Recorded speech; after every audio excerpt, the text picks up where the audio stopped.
Never mind. Okay. We'll go into what? I will go. Do you want us? We'll go into us first. Ready? Yes. Three, two.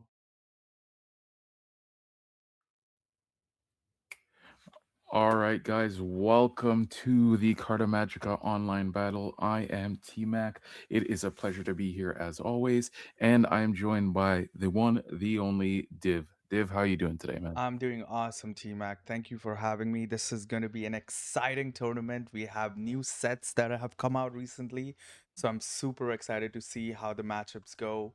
We'll just. I think round one's already paired, so I think we should get into it straight away. Yep, we're just gonna get straight into it, and we're Yeah. gonna just jump into table one here. Boop. Yes, we will. But how are we feeling about today while I set things up here? I'm feeling pretty good. I'm hopefully we can see a lot of the new decks. We do know Kagurabachi just ended up coming out for us in NA. So hopefully we get to see some Kagurabachi action. I know a lot of people have been talking to me throughout the week about it. And once we get into our game one here that we're about to see, um, we will definitely see some Kagurabachi here. It looks like red Kagurabachi is going to be the one that we will have. 1 second.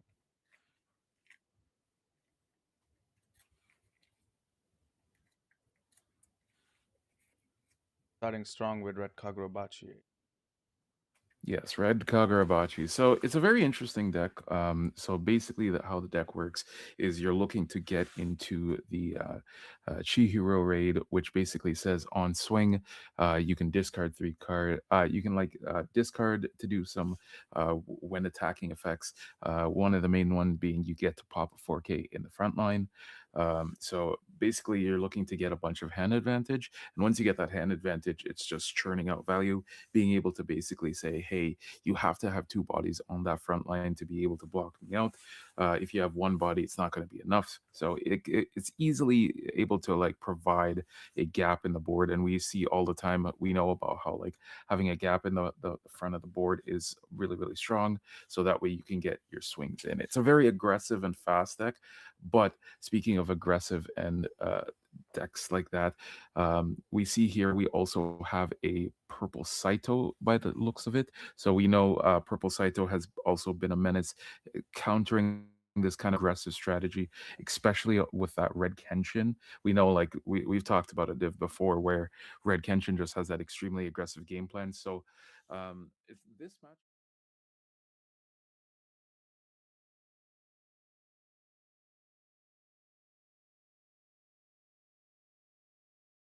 I'm just gonna set up the stuff here. So yeah, there you go. I will change things as we go. I just wanted to get into the game straight away.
Yeah. Thank you for taking over while I set this up. I lost track of time a little bit.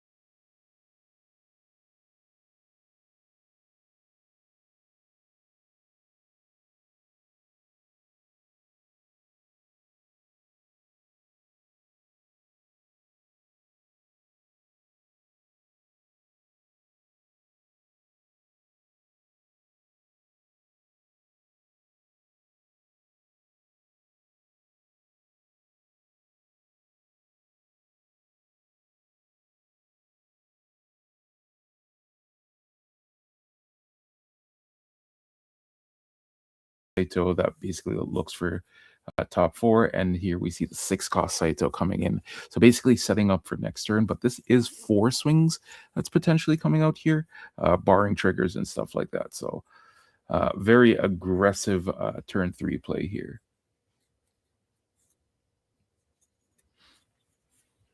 All right, so first swing coming in on 4K, probably just going to end up taking it here because more than likely will it be able to block 1 swing. And here we see the raid. So the raid going to coming out now. That's going to do the same thing here, but it's going to potentially be able to tuck 1 card under.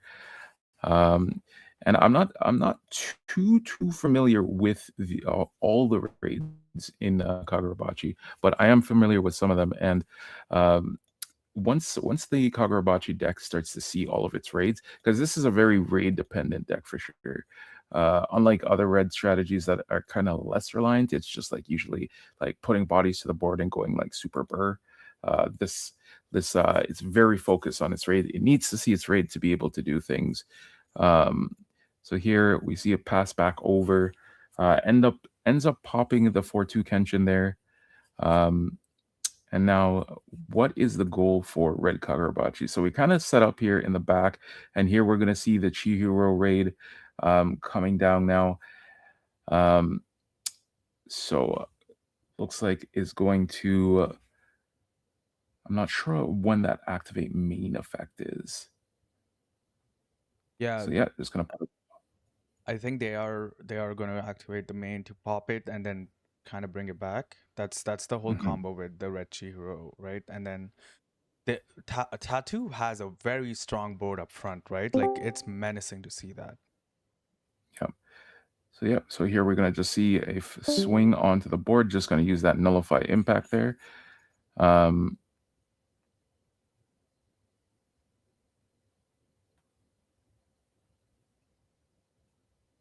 This is going to be another 4K swing. And yeah, this board is like super scary. Like anytime you see a red deck like in a board state like I this, know. where it's just a bunch of like swings and you have to kind of like deal with it, it's just super frustrating to deal. Yeah, it's super frustrating to deal with. It gives me like flashbacks of like when you see like Red Kenshin, for example, doing their grimy like turn 3 play where you have 5 swings with a double attacker and everything. It's very reminiscent. But like this red Kagurabachi deck kind of reminds me of the Red Kenshin, but also in tandem, it has that removal, right? Because we know one of the biggest struggles with Red Kenshin is that it doesn't actually remove anything off of board unless they have like a full backline, right? But this now has the aggression. So here we're going to see that purple 6 cost Saito raid. So usually what you see is they raid it in the back. They kind of have it just chilling there. And then once they go to swings now, that's when you're really going to start to see this purple Saito pop off because it gains snipe by moving into the front line. So here we're going to see, yep, classic. Going to snipe into the big body and also is going to have impact. And that looks like another Chihiro raid. And just deciding if he wants to raid it here. No need to, because he's still kind of sitting, chilling on 3 life as well. But like these swings are getting pretty brutal. So he will at least have to block out 1 here for sure. So this is probably where you're going to block. Get rid of that low body, and then you can just block this last swing here, and then it's just going to be a pass. So right now, Tycoon basically taking back the game here. You see how like that purple Saito just being able to take 1 body out guaranteed, and then forcing a block as well. So now it's down 2 life to 3 life. So now we have a game on our hands, folks. And like I said, once Purple Saito gets that energy lineup and has that defense set up, it's very hard to crack. I agree. I agree. I am just gonna move things around because so that we can see his life on stream. I wanted to get Mhm. the decks in correctly, but now that I'm completely set up, and that it should be good. So we do see the Kenshin player is at 1 life, and we do see Chihiro at 2 life. But we do see Chihiro tucking cards in, getting ready for that final push. I Uh, Oh, there Yes. it is. So yep. So we're gonna see the Chihiro raid come down here, and this right now. Kagurabachi is like really in the driver's back in the driver's seat now because we did see the raid, and normally with most decks you would just want to be able to just go straight into the raid off of life, but here you see we he waited a little bit to go into it, so it's right now it's looking like 3-2. And it doesn't look like he's going to be able to use that effect because he only has two cards in hand right now. So not going to be able to get the pop. Just going to draw a block here. And here we see the 4-cost Saito. So now Purple Kenshin has a decision to make. Do we raid into this now, potentially compromising our energy line? Or do we just wait for it? And yeah, just to get a block out here, getting another search, maybe hopefully finding a double energy, because maybe he has another 6 cost to raid in for next turn as Yes. well. It Yes, took me a yes. second to realize that he has kept his life up front. I thought that one Yeah. card on the side was his life. Yeah, yeah. So no worries there. So yeah, we see him add a double energy here. So this is what you kind of want to see. So now you just have to block out efficiently, right? And these are all 4K swings, if I recall correctly. So um, just gonna have to decide which block order he wants to go with here, uh, because he still next turn he's gonna have to play a body to get up to the 6, raid, and still have to have enough. So that looks like that was an active trigger. That does look like an active trick. So So that's yeah, where he's gonna pass on. Wow, this yeah, is a nail biter of a game we have as our yeah, first round, eh? yeah, yeah. Both like I said, Red Kagurabachi is basically like a kind of different variant of like Red Kenshin. So Purple Saito has a very good like matchup into it per se, but just because unlike Kenshin, it has that removal. That removal is what really comes in hand. So I wouldn't be surprised if we do get another turn here from our Red Kagurabachi player. What they might do is even AP draw and look to actually get that final swing where we can make those gaps in the board. So here, like I said, we're going to see that double energy come down. And now the question is, if he has an AP restander in hand, he can definitely do some shenanigans to Yes. get things onto the board. But here we see that Saito going to go into the raid using that Is second AP, that playing the body. oh Oh, the double Saito. So okay, so now double Saito. This means double impact coming down. I'm not sure there's any impact negators onto the board, but it doesn't matter. So just gonna go in for the first swing here. First swing. Uh, this is going to be a take as well. Means that the Chihiro raid is going to come off the board, and now you just have to basically play the numbers game. So that first swing coming in, and is an that active active? trigger. Oof. Oh. Oh, See in that situation, I would have swung with my front line first, right? To, yeah. force some blocks out. Yep. But So an active trigger here. Now the thing with this active trigger here, because that Saito does also have yes. snipe as well, so this will be going in for the final check. Um, Is it? yep. Is Now it this it? has to be a final. If it's a final, we pop. Ooh, no Oh, final no there. No final. final there, but Oh, very his close. the Hajime player's last life was a final. Oof. Yeah, Yes. sometimes that is the game. That is how that is how UA goes sometimes. Sometimes the double raid play in the last there and then just being able to stabilize. But like Red Kagurabachi had it in the bag, but just unfortunately, that active trigger, man, that active trigger came in super huge. Super, Oh, super huge. what a first game. And we're back so we can finally do our intro properly. Hello everyone. My name's Dev. This is T-Mac again, and we're super excited to join you this Saturday morning to go through the second ever online battle. So great shout out to Carta Magica for hosting this, for having us. And yeah, that was a fabulous round one. Like Kagurabachi was really showed up, right? It was a Yep. strong start. Yep. So like when sets come out, people are always testing and seeing what is going to do what. And Kagurabachi, man, that red Kagurabachi deck can get some grimy lines Yeah, just because it's red and it's aggressive and it's doing all the usual nonsense, right? But like as we saw there, just being able to flood the board and just getting those bodies, it was a little bit unfortunate on the side of the red Kagurabachi not having enough cards in hand to be able to actually, get that gap in the board, but like, man, it was a definitely a game of all time for sure. of course. And something cool we prepared today was we were like, we're both yappers. We like yapping. Mhm. So we kind of prepared something for us to all talk about. So let's go through it. So first, let's talk about some predictions that T-Mac had. So T-Mac, these are your predictions. Talk us through them.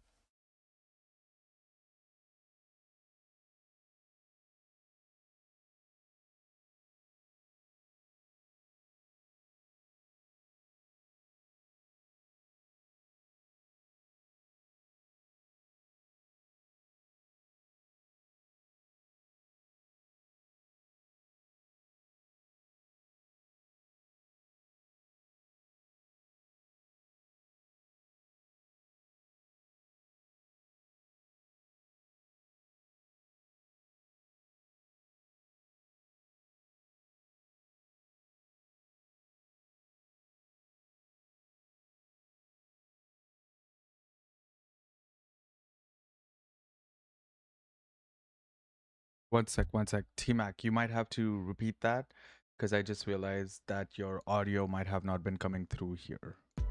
No So worries, no worries. we'll put you back on. But yes, T-Mac, go through these predictions again. Yes. So predictions. Purple Spear. Whether you're playing the pure variant or the hybrid variant, really strong. Like we always, it's always doing super well. So no surprise that's going to be one of my meta picks. And my little dark horse of the format. If you guys know me, I love my green bleach. I love my Toshiro. I love my Kenpachi. I think the deck is super solid into this format, especially against these red Kagurabachi decks where we can stun. A lot of decks now have when attacking effects. So if we can stun their very impactful bodies, it's really good.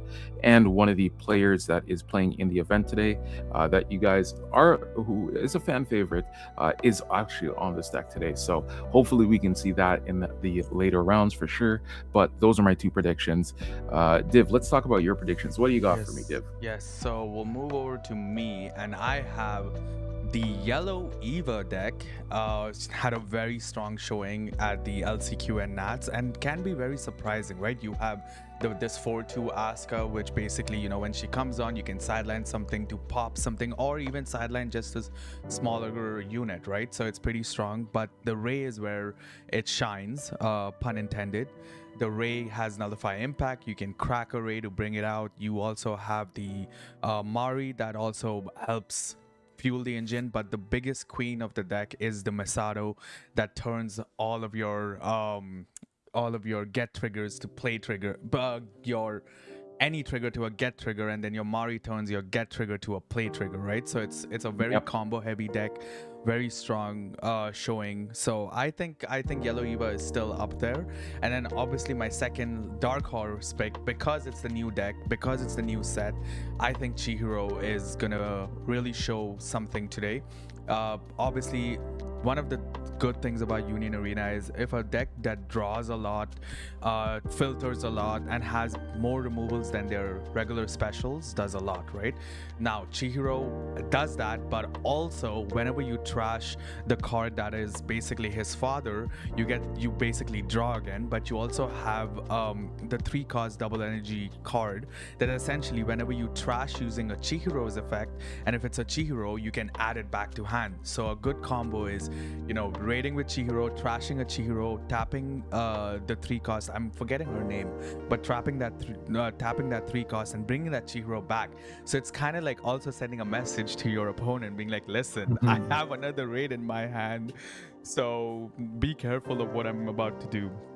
But yeah, Mhm. those are my honest predictions. But again, this is Union Arena, this is online battle.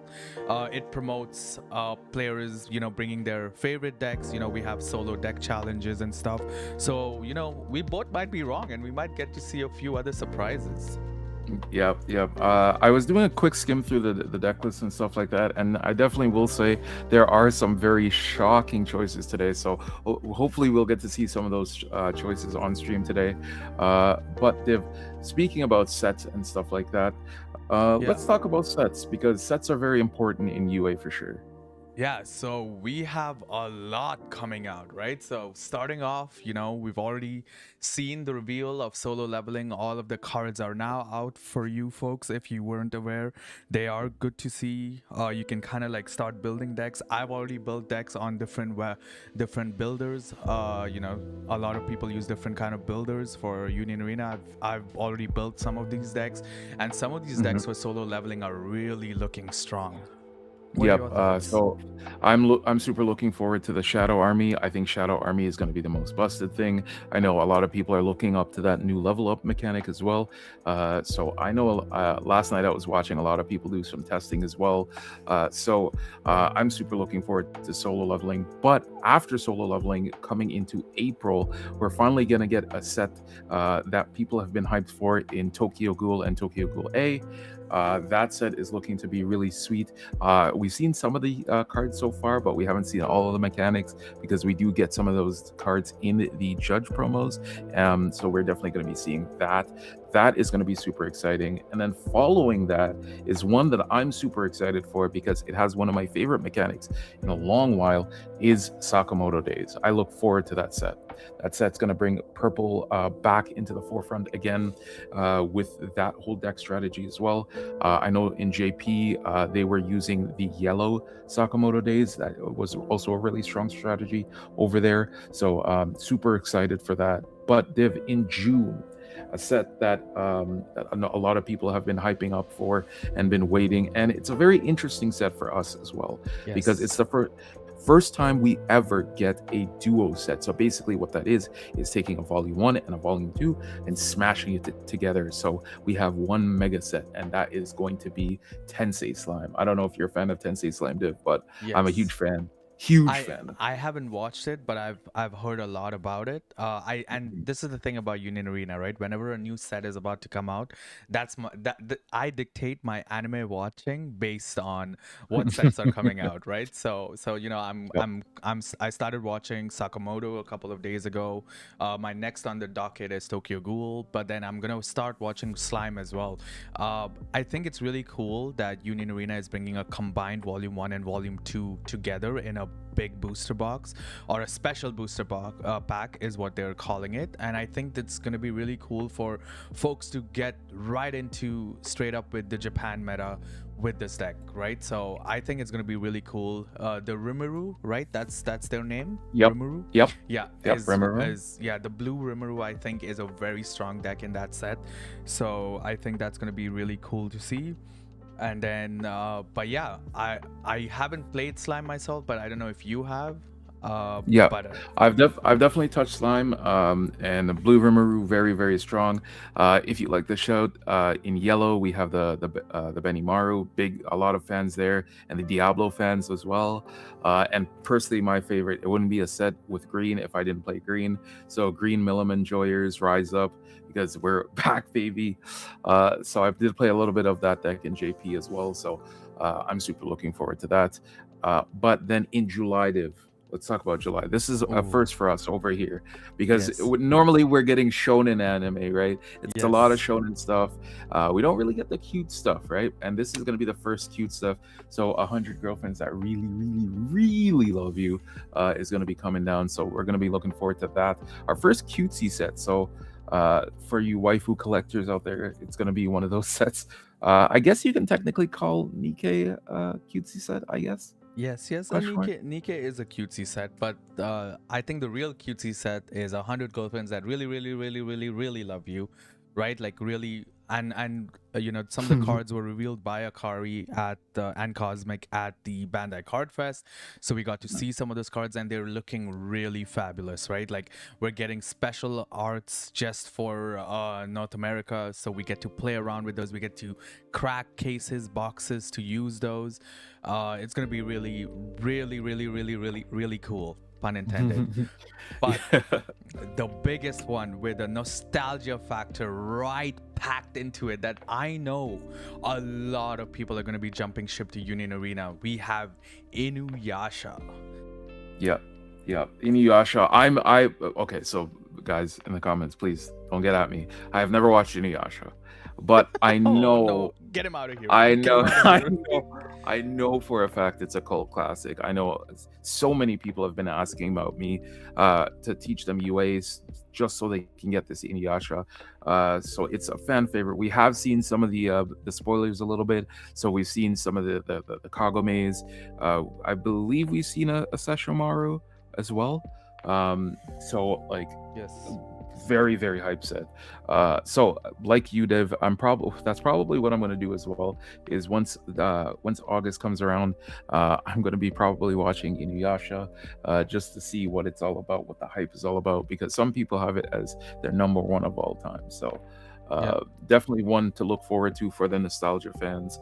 Div, talk to me. Inuyasha, are you super hyped about it, man? I am so hyped about it. Like some of the cards are that, as you said, we got to look at it.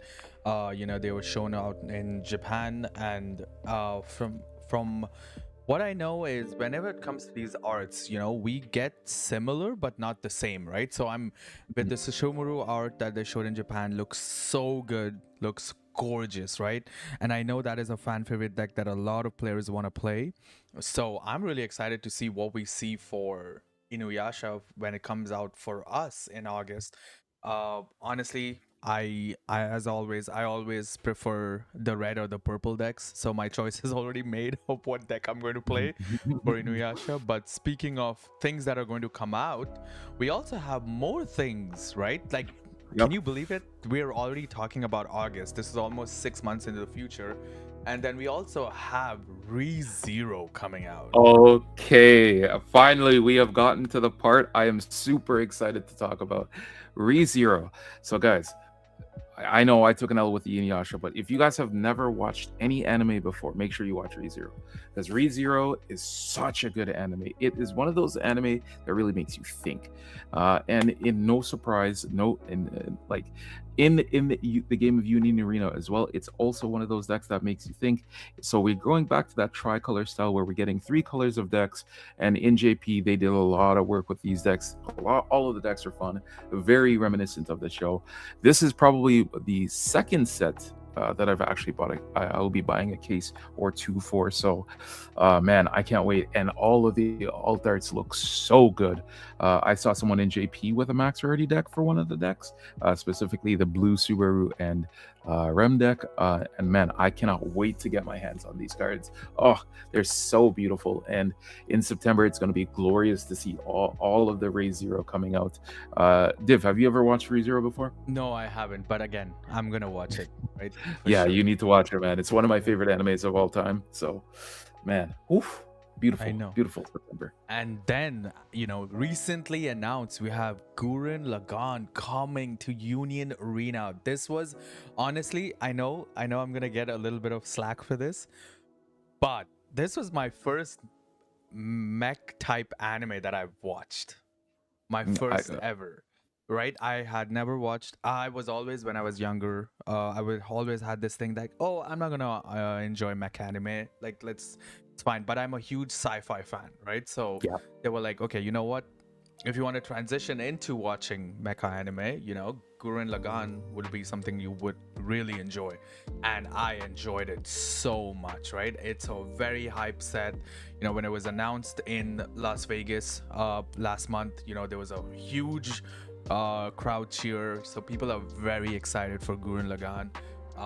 I'm super excited to see, gotta love big suits, big armors coming into Union Arena. Love that. We have a lot of that with Eva, but we're gonna have that with Gurren Lagann coming soon as well. yep, And yep, then and then, go man, ahead, go ahead, go ahead. I'll save oh, this one for you. we talked about it a little bit, but man, we have Musume. So basically, the show that has been taking the world by storm, especially with the release of the mobile game, and it's no stranger to basically our medium now. So it's going to be coming out to UA soon. I'm actually not too upset at this one, right? I actually really like the art style in Uma Musume. Some of the characters are super cool. So that coming into UA is going to be exciting. I'm super interested to see how the mechanics for that one is going to work out, because they're all about like racing and stuff like that. If you guys aren't familiar with Uma Musume, but I'm super excited to see what type of mechanics they have for us for that one. Yeah. But Yeah, and we're gonna go back to us quickly. But mhm. yes, these are the sets that have been announced, and we have a lot. And yes, I am better dressed now than I was 5 minutes ago. Uh, but yeah, it was. I like doing that. I like talking with you about the new sets that are coming out, about the cards, about the predictions and stuff. But T Mac, here's a quick question for you, right? Mhm. Where will we see you competing for Union Arena? It has been a while Me, since we've seen you compete. The fans want to I, know. actually competing, man. That's crazy. Uh, I'm probably gonna be going to the regionals that are coming up. And Nice, speaking of that, nice. Dave, Yes, yes. I'm gonna um, pull it up right now. yeah, let's There was talk a way. about those regionals, man. There was purposely I asked that, to Yep, transition it over. But yes, I'm yep, gonna quickly transition over to that one. But yeah, yep. speaking of our the Union Arena Championship season wave 1, right? So as everyone, if you weren't aware, the championship series this time has been basically transitioned into wave 1 and wave 2, right? So wave 1, some of the dates have been announced. So starting off, we have the first one at Booster Box in Virginia on April 19th, right? This is going to be the first of this season. Last year the first of the season was at Gen Con, but this year it's going to be in Virginia. So that's going to be exciting. I know a lot of your friends are going to that one. A lot of my Yep. friends are going to that one. So it's going to be really exciting to see a lot of familiar faces at that one. Yep. And then following it right back after that in May 9th, a couple of days after my birthday, we are going to be back in the Palais des Congrès in Montreal with Carta Magica. I know, Div, you're going to be there, and I'm going to be there as well. And man, I love going to Montreal for events. It's always a great time. So much good food. The vibes is always chef's kiss, immaculate. So maybe you guys, if you guys see me around there, you guys can say hey.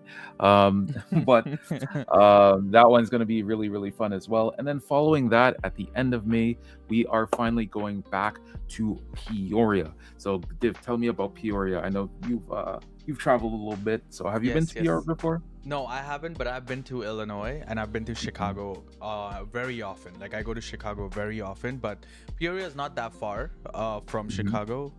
It's I think an hour and a half away. Correct me for all you folks down the border if I'm wrong about that. But yeah, we're gonna have it at Top Cut, and Top Cut Events is gonna be hosting the third regional for Wave One. So it's Mhm. gonna be really exciting.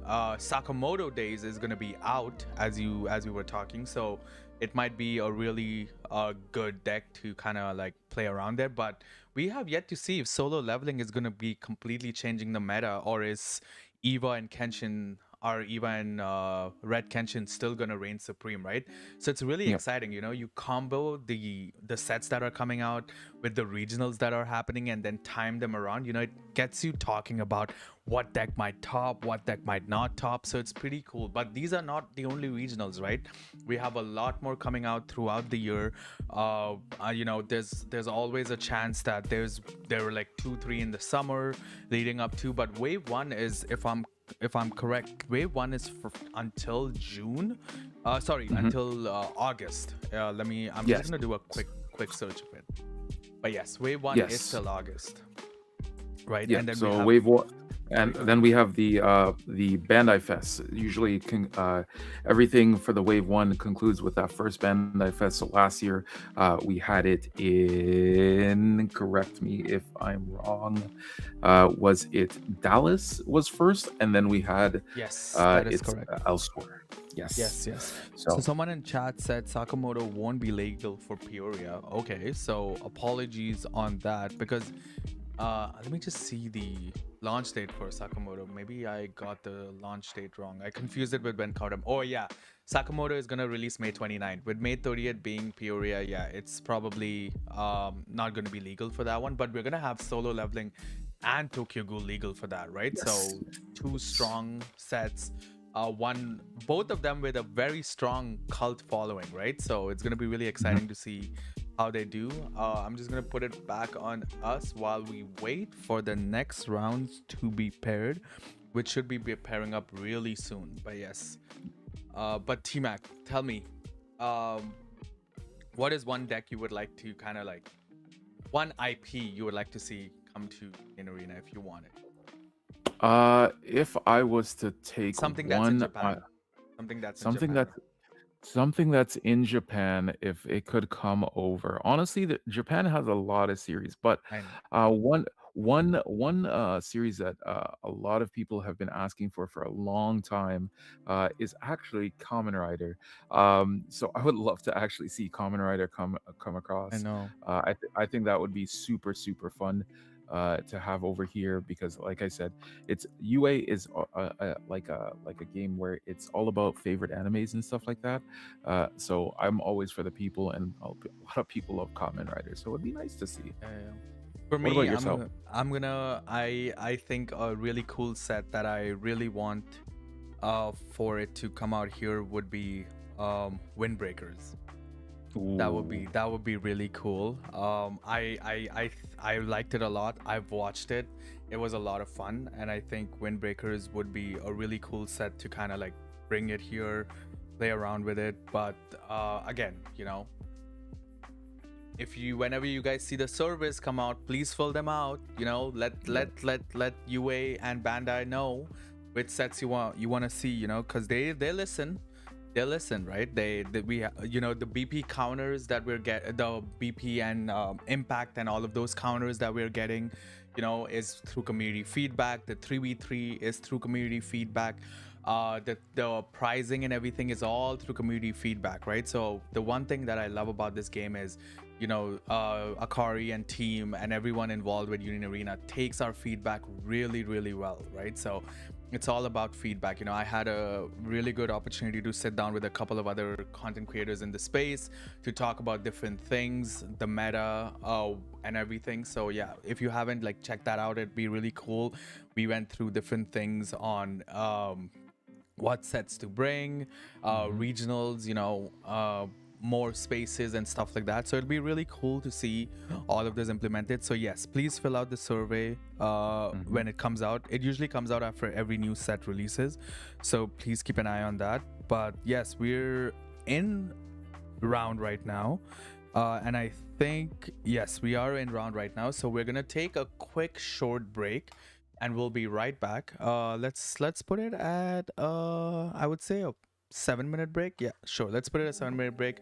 We might come back early, but if and don't miss us too much. But yes, stay tuned for the rest of the online battle.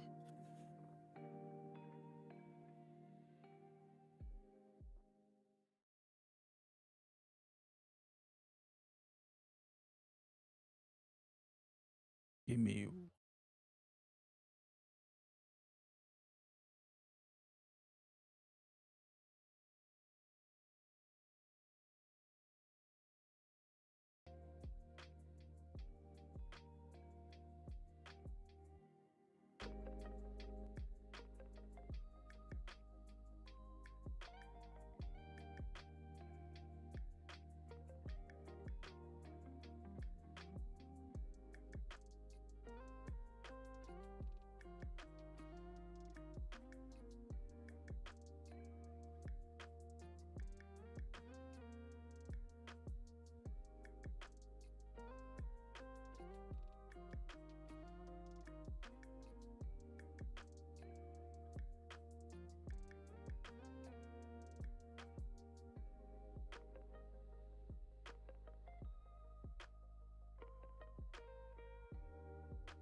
All right, you guys are good to do the thing whenever you're ready.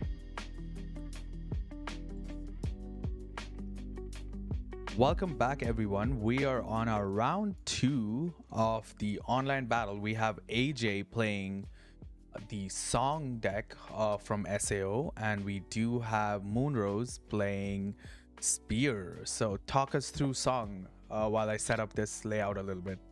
No worries. So, Purple Song. So, basically, the deck that a lot of people thought was going to be the number one deck at Bandai Fest didn't do too hot. But the reason being is over in Japan, basically, people were saying it is a tier zero deck. But wasn't a tier zero deck because the deck is really hard to pilot. It is one of the few decks in UA that can actually cycle through itself, just because you have so many cards that can dig through the deck. So ubiquitous do be being able to look at top five, grabbing any Yuna or song card, and being able to add it to hand. So the deck is very technical, and because you have to, you can cycle so easily. When you're doing these searches, you have to know what cards are being placed back and in what order. So later down the line, when you eventually do hit that cycle, you can basically you're basically stacking the deck in a way that is favorable to you, in tandem with the awesome one that says if you've used a song card this turn, you get impact +1, and the Kirito that is able to come down and pop a body as well. It's just a super strong strategy, and the special as well, being able to just free play those. You got to know how you're sequencing your stuff. Yeah, and then on the other side, we have Eva, right? So the big spear of Gaius essentially coming down, keeps popping and keeps cycling the cards, filling up your board super fast. And we see Moonrose with a strong start here already at 4 energy. However, AJ is like, you have a strong start, but I'm gonna have a aggressive start with 2 pushes, and plays the Yuna to search for her, basically her songs. She does find, I think that's ambiguous DB, right? Yes, that is the Yep. ambiguous DB. So already finding a song early on, essentially trashing a card just to keep it in hand. And then we're going to go for 2 swings here, right? We're going for the first swing here. Yep. You see a draw card. And the second swing, going to get another draw card. So here we see AJ going with a more aggressive strategy here, because he knows once we get to late game, he really needs to be able to stack these draws to get rid of these big Spear of Gaiuses onto the board and those big 4K swings. So this is the correct way to play out the deck. Is just you need to put the bodies early, force Moonrose into a position where he's unable to basically play comfy. Because he has to get up to that 7 energy mark, if Moonrose misses a beat, especially with these early game swings, it's just going to be spelled devastating for Moonrose on the side. So we know AJ has practiced against this matchup, because this is a correct way you have to play it. But Moonrose here having an insane start, going for the AP restand, and it looks like he can actually go full spear here. And yep, Wow. That's oof, going to yeah. be a draw card. Play the Oscar to draw again, so essentially if he wants, he can activate main to put, and that's what he's doing, the activate main to pop the Mari, draw another card, and basically play the nullify impact up front. So Moonrose literally said, listen AJ, if you're going to be aggressive with me, I'm going to set up a wall that you can't get through, right? So it's a very aggressive clapback from Moonrose. So pretty exciting to see. He's going to use the Mari effect on the spear. So essentially the Mari effect is if the attack is not blocked, you get to draw a card, right? So yeah, the turn she's placed. So pretty strong start, and from Moonrose as well. He does still have 1 AP to play, and he plays the Misato here for next turn. Goes for the impact, and AJ is going to take this one, obviously. So he sees the Yuna raid, but no energy. So he's gonna add it to hand. He's gonna take the second swing as well. Yep. And So these early swings here, you probably just ends up taking all of them, to be honest. Maybe just holding one, just because like this start from Moonrose is very grimy here, and yep, gonna end up blocking with the Agil there, and ends up getting a color trigger out of life as well. So not too bad of damage, but like man, that was a grimy turn three play.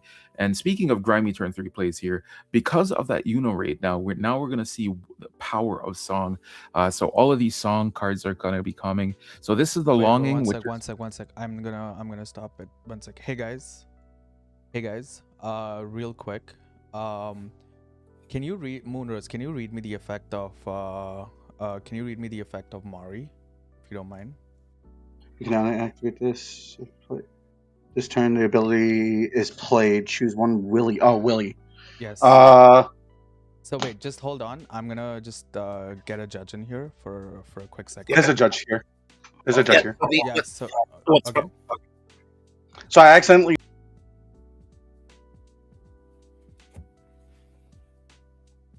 Okay. Good thing we caught that. That's what we're here for. But yeah, because I remember for a second I was like, wait. Yeah. It's okay. We'll get this resolved for you all. But just I think I am again not an official judge, so I do not know what the resolution here would be, perhaps, but we will see.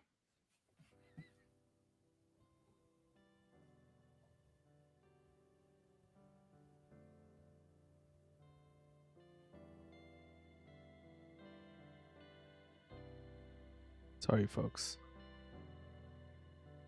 Just setting up things here.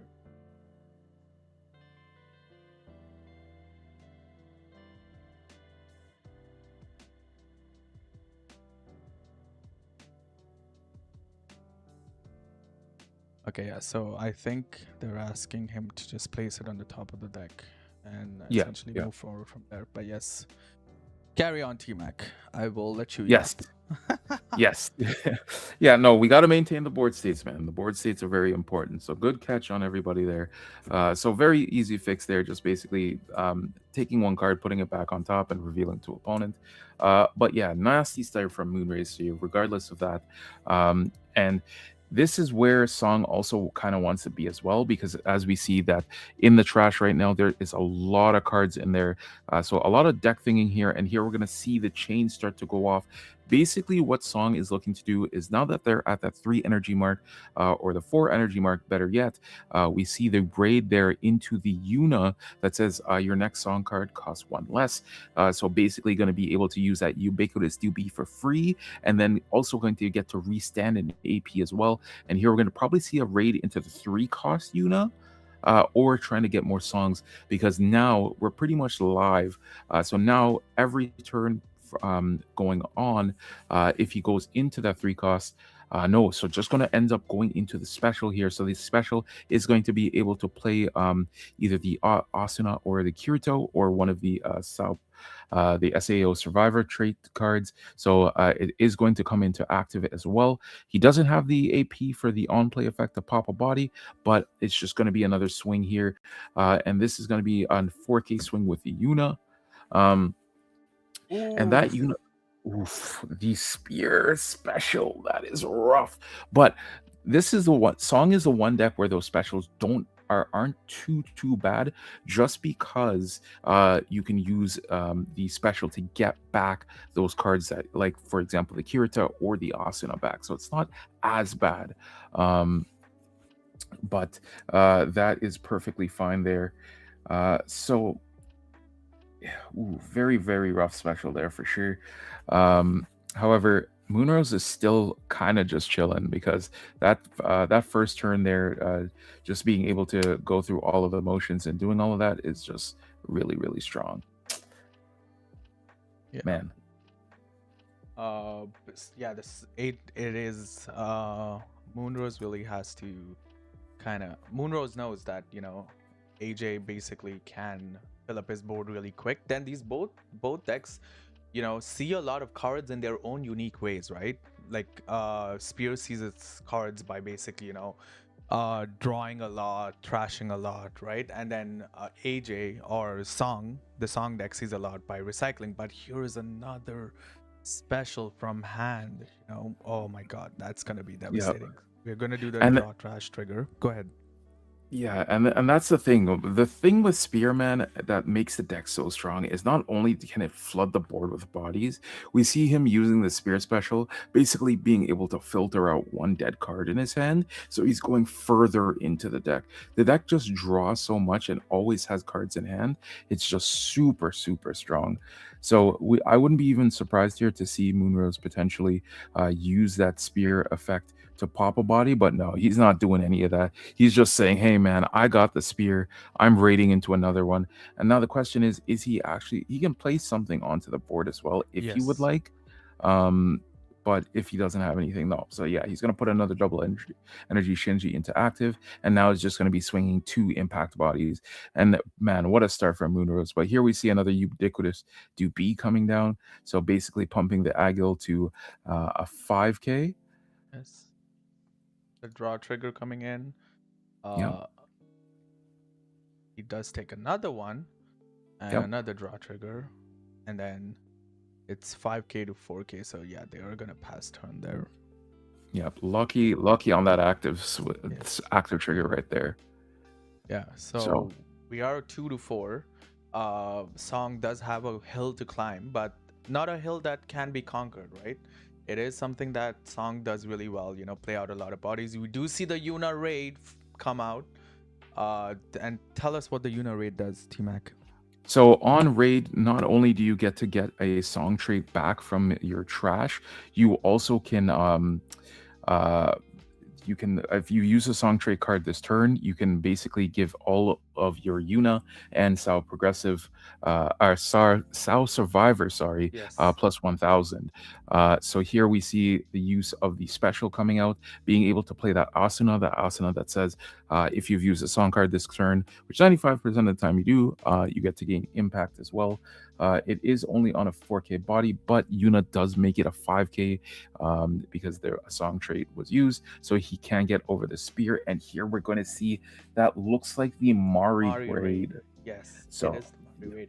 So Moonrose has a choice, right? Does he raid the Mari in the back to kind of like go down on energy? It's not going to be too bad because he's at 8 energy, so he would just go down to 7, but he just chooses to add into to his hand. He does swing with the 4K here and then passes turn. So Moonrose has 2 impacts, right? Very threatening. Unless AJ sees something immaculate in his life, this is looking like a really tough. But you yeah, can't call it until it's over. yeah, yeah. So we've already seen two specials here. So the combo would probably have to be maybe a special into an active to stop that, or just an active trigger would do it well here. But if Moonrose does have access to another removal spell, that would actually just spell Doom. And if worst case scenario, Moonrose can also dig into it as well, just because. Oh, is that a third spear that I see here that he went into? Oh, he's going to go into the Wonder. So the Wonder here is just going to come with a 4K swing. Yeah, Moonrose just has it here. This is triple impact, guys. This is looking pretty grim. Needs to see.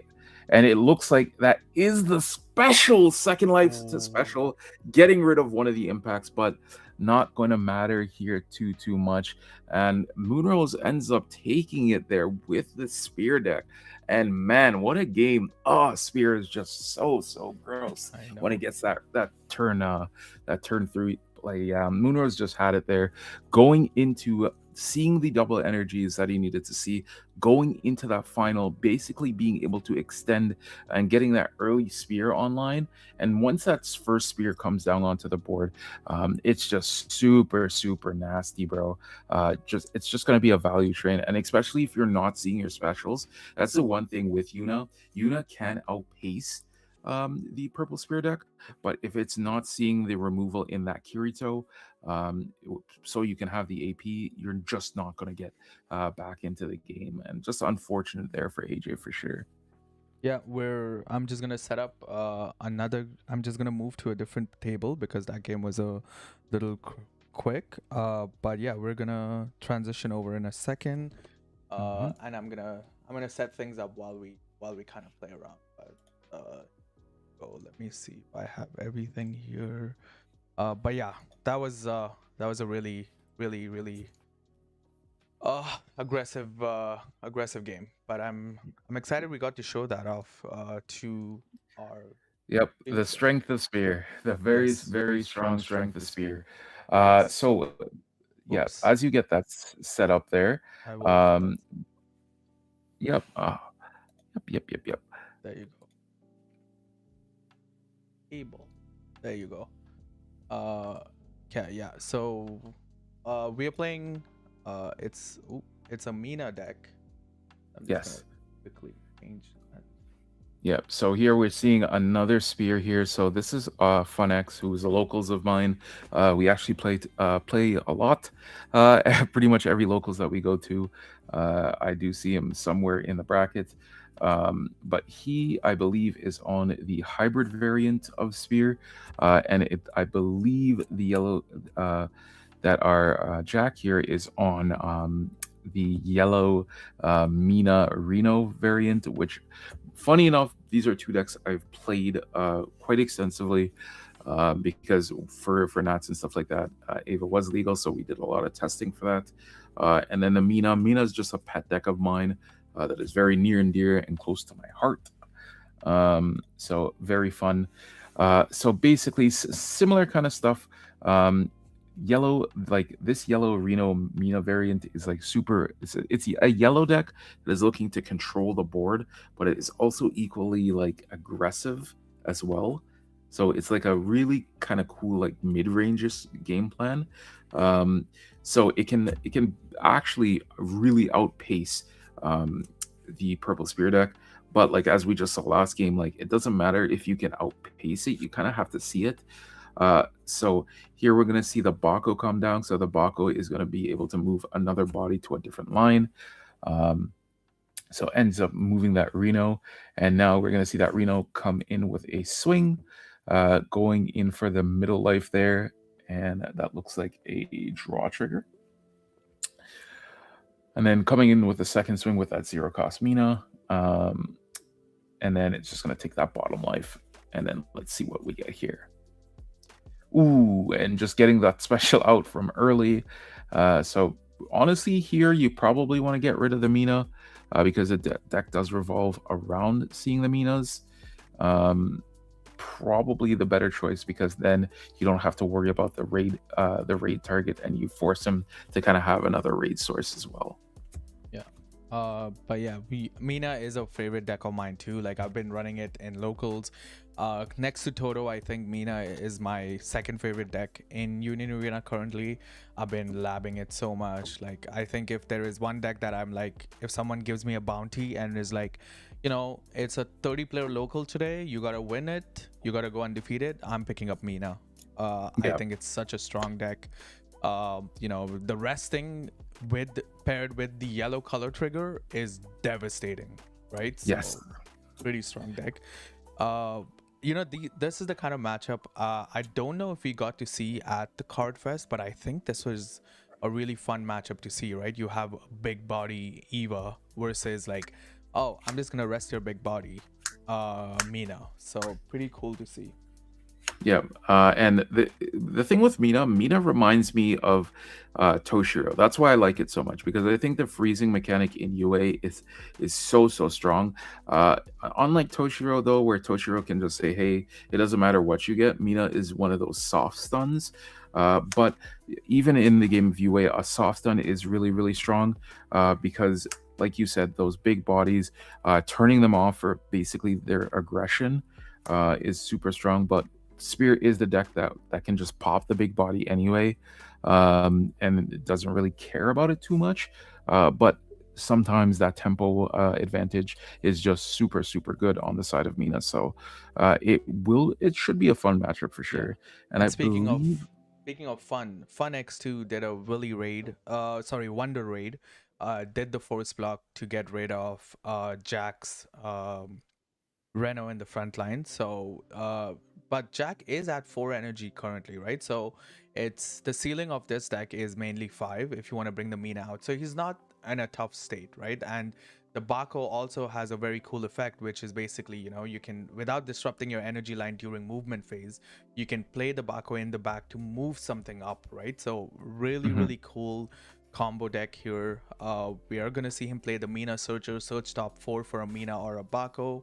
I kind of saw Mina in there, but I don't know if that's the one he's gonna pick up, right? Because you don't want the one cost. You're probably searching for the raid, or the 4/2 Mina, right? So let's see. He does find the 3 cost Mina, which is basically, if you play it in the same line as Baku, you can rest a unit on your opponent's front line, right? So he is gonna trash the Shino out, and basically Hoshino. Sorry, I mispronounced his name. Uh, Trash out the Hoshino here. The 3, 4, 5. I'm just trying to see Mina's life. Jack's life. He is at 7 life. Yeah. But yeah, 2 AP to play. What is he gonna do? Taps the second AP, plays out the Mina to rest the Wonder on Fun's board. Yes. Again, this is just free rest for the turn. It is not a stun or a freeze. That only activates if you activate main for the Mina raid, which is what he's going to do. And he is probably going to activate main to keep the Wonder raid stun. But does that really matter, T-Mac? Because if Fun does raid a spear, he could just use the activate main to pop the Wonder, right? Yep. To do the Yep. search. Yep. So, like I was saying, like this is the one of the weird matchups where that stun doesn't really matter, just because you want to be popping your bodies anyways. Ooh. And it's a Wonder Raid again. So, man, spear players sometimes they're just too lucky, man. So just Talent. deciding It's here, called talent. It's called talent. they're so lucky, bro. Being able to just raid into to potentially another one. So just actually having to think here. I don't remember if this is a yeah, so it is just a straight raid. Um and basically being able to say, hey, that last swing, so that is now going to be frozen for the turn, but it looks like Fun's energy line is kind of set up here, so he can potentially go into the spear and then just pop one of the wonders, the rested wonder, because you want to do that anyways. So if you guys don't know what wonder does, on KO, you get to look at top 5 for 2 things that are 5 costs or higher. And that is, it doesn't matter what it is. So you can search out your special, you can search out your Asukas, if you're on the Maris, you can search out those. You can search out the additional spears, things like that. So it actually synergizes really, really well with the spear deck. So just ends up pushing out the Mari here. It looks like Fun might not have the double energies.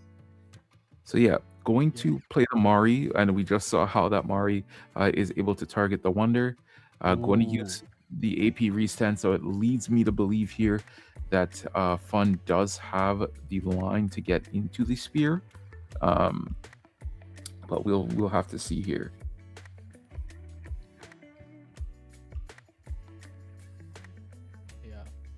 He is at 6 energy now. Gets to 8 energy now. He's gonna give the Mari the effect again. So wow, he's gonna be drawing 2 cards. Yes, you can stack the Mari effect on the same card. This was a big judge question at Cardfest, and it was basically deemed that yes, you can. Yeah, because you're basically attaching the text to the unit. We've seen similar like effects as well. It's very rarely in UA are there cards like that you can stack like that, but it's actually really, really cool that you can do it like that. That basically is ensuring, hey, do I want to give my opponents a draw too, or am I going to just block out and just take the rest of the damage? So Fun just deciding here what he wants to do. Honestly, going into the raid here wouldn't be such a bad idea. Yep. So because you could activate main on the rested wonder to search top 5 and play out a card to get 4 swings this turn, right? So yeah, that would be a very viable play to kind of be ready. Yeah. But yes, that's coming active. Yes. Yep. Yep. So the draw 1, trash 1. So basically, fun setting up for next turn here, potentially for a next spear. So he is going to end up using He the activate main, spear. Yep. but on Mari, okay, plays out the Asker to draw one. Yeah. So here, that might have been a little bit of an oversight on fun side. Maybe wanting to keep the 4K body in for next turn, just guaranteeing the 3 swings here.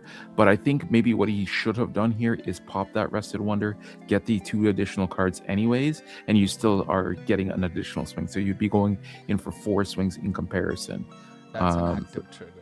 Yeah, so here we see why we would do that instead, because now this active trigger is potentially stopping from getting in for more damage. So we know this Mina is going to be blocking that Wonder for sure. Yes. And then, yeah, just going to have to pass it over. So losing out on a little bit of tempo there, but that's okay.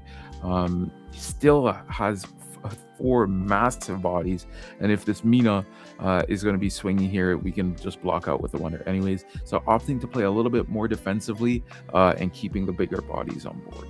I would have swung with the Wonder first, right, to force the force block, right? Yeah. I get that, yes, the Mari effect is on the Wonder, but that's just, it's okay, you know. I think getting the draw 2 off that, I think removing a body on Jack's board is more profitable than getting that extra draw 2. I don't know. It depends. I don't know what's in his hand. Again, we're just casting here. We don't know Yep. what's in the player's hand, you know.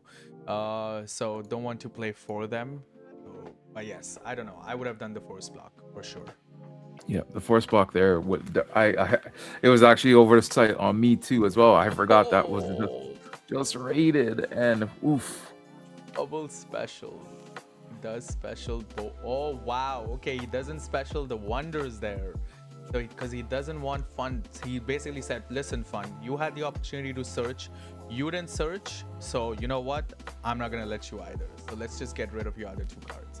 But we're gonna swing with the Mina. She does not have impact because Bako is not on the same line, so this is just a 4K swing into fun right now, and then fun deciding whether, see, this is a very tough choice, right? Because fun knows that the next 2 attacks he can block. Does he block with the Wonder now and surge, or does he take this hit and block out the rest? You know, I would just take this hit and block out the other 2, but yeah, this is a tough choice. Yeah, it really depends on what's in Fun's hand. We do see him have the energy for another play for the next turn, but if he doesn't have the Shinji, just block out here, get that top 5 search. Look what you can see. Maybe if we can get a special out of this, or we can get the other spear, and double Shinji is crazy. But yeah, just getting double Shinji here, and that's perfectly fine, especially if you have spear in hand already. You can just be like, all right, now I know for next turn, I raid up into spear, I'm getting 2 bodies on board, pop the Wonder, get some more searches, things like that, right? So here we're going to see active. Yeah. So not too bad.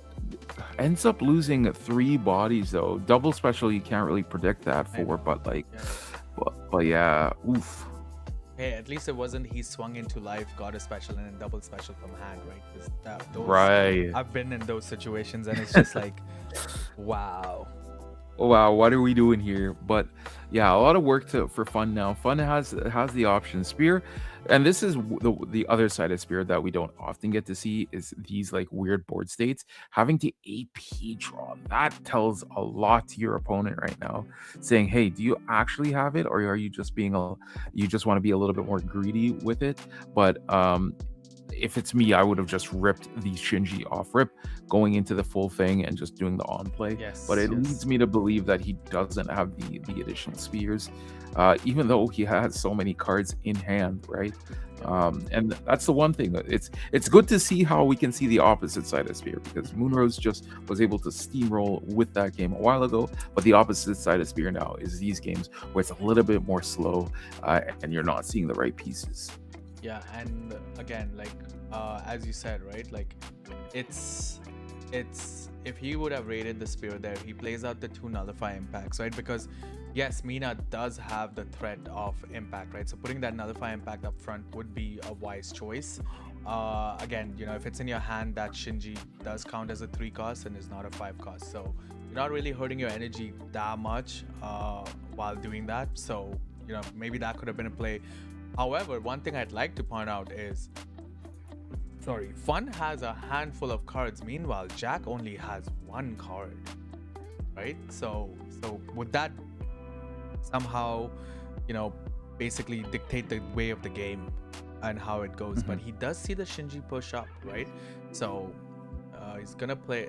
I think that might be another spear. Oh, another draw. He is searching. He is searching for that spear. There's a quick trash. Oh, that's another. Oh wow, his hand was filled with the baby Shinji. Right? So it's gonna be it's a really tight game, guys. And again, for anyone joining us right now, this is the Union. Oh, we're gonna AP restand. This is the Union Arena online battle hosted by Carta Magica. I'm here with TMac. We're casting over round 2. We were lucky enough to show 2 games in this round. We're going around 7 to 8 rounds, I think, depending on how the tournament proceeds. So it's gonna be a fun day with us, and thank you for joining us. We always appreciate, and we do see the spear raid. Yes. Ooh, yes, this is what we want to see here. We needed to see the spirit. It leads me to believe he just got it off of that draw there. So going in, getting that Asuka, getting that extra draw, and now we need to see him pop this Shinji, come in with the nullify impact, and put some pressure on. If he has another AP restander, he could potentially use a special to get that Mina off the board, because that is threatening impact if Abako is in the same line, and now put back the pressure on Jack, like that pressure just was on him as well. Ooh, very love it. Oh, he is listening to you, T-Mac. He was like, you know what? I heard you. I'm listening. I'm gonna do this. So I'm gonna pop my Shinji, draw the card, do the when played effect again, which is play the Mari. Very good. We don't see a lot of people used to run 4 of, but have switched it to like 1 or 2 of in the deck. So it's more rarer to see the 6 cost Mari. And for folks who don't know, what she does is when attacking, you can trash a card from your hand to bring a Shinji from sideline back into your board resting, right? So it's basically the cycling and the spirit. And special. Oh, I told you. I saw it. I knew it. I knew it. Mac predicting the future. I knew it. Exactly. Wow. Clear as day, brother. And yeah, so with this Mari now online, so all of those Shinjis that we've been discarding, we can actually pitch a card in hand. So if we have another spear set up for the following turn, we can now go into the raid as well, because it gets to you. Basically, it's kind of like Shinji cycling in a way, where you get to play a body onto the board. And here we're just gonna see big spear coming in with the impact swing. Is going to take this here. That looks like a get trigger. So 2 cards in hand now, and wow, this is a whole different game now, Div. And yes, the Mari swing. Yep. See him trash. I think that's a Misato that he trashed. Yeah, that is the Misato 0 cost that he trashed to play out the Shinji in the back. And this brings in the loop in, right? Like this is what you were talking about, the loop. He sees what is that? Is that a final? I believe that's a final. Yes. I believe that's the final, yeah. That is the. Then he swings with the Asuka. Oh, it was an active trigger. It's the one that gives your Mina attack from the back. Ah, yes. Then he's gonna swing again, and then it'll go and sees another non-trigger. Ooh. Folks, we are in for a fun game right back at it. We're Fun at 3 life and Jack at 2 life, right? Fun is threatening a massive wall up front, right? Threatening with the Willy Wonder card as well. Basically, he can block out and search top 5. You have a 5k body with the spear, blocking out any 4k attackers. We do see Mari as well, right? So it's a pretty strong board, but we do see Jack play the Reno for a draw 1 trash 1, has 2 cards to play finals, and then I think that's the 4-2 Mina is in it. Oh, does he have 1 card or 2 cards? I think 2 cards. I think 2 cards in hand. Oh, he's just going for this. Oh, that's rough. Not playing something else off of it. So I'm curious on what the line is here. Oh no, Oh, did he he just rested it. He listed? Okay, yeah. rested it. Got Okay, it. okay, Got it. Got okay, it. okay, Got it. okay, Yes. okay. Yes. There Yes. we go. There Oh, we there go. it is. There it is. Oh, a double rest. Oh, wow. Yeah, so this is Yes. what he needed to see here. So now there's a hole in the two holes in the board here, 4 swings, 3 life. And right now for Jack just has to hope that the triggers are there for him. So this first swing coming in here with the Mina. And now on the side of Fun has to decide, do I take these early swings here and hope that my life can come out? Because all you need, remember that these stuns are not perma stuns. They are one-time stuns. So if he can hit an active here, right, he can basically remove the quote-unquote stun. So he is going to, it looks like he's just going to take this first hit here. So going for that top life, hopefully praying out into the Oh. spear raid. And now do you raid the spear here to replace the spear, or do you just chill and hold out and wait? That's a tough decision, very, very tough decision, because essentially you could also just maybe raid it here now, replace one, and then replace the wonder to get a body out on board so you can starve off some of this aggro here. Um, Yes. Yes. Wow. s- I think hitting this is better than hitting an active trigger right here. Yeah, yeah. So that's the question. Where do you raid this here? Do you raid it over? I think you raid it over the Shinji, honest. The other spear. Raid it over the other spear. Leave it on board because leave the wonder on board because next turn, right?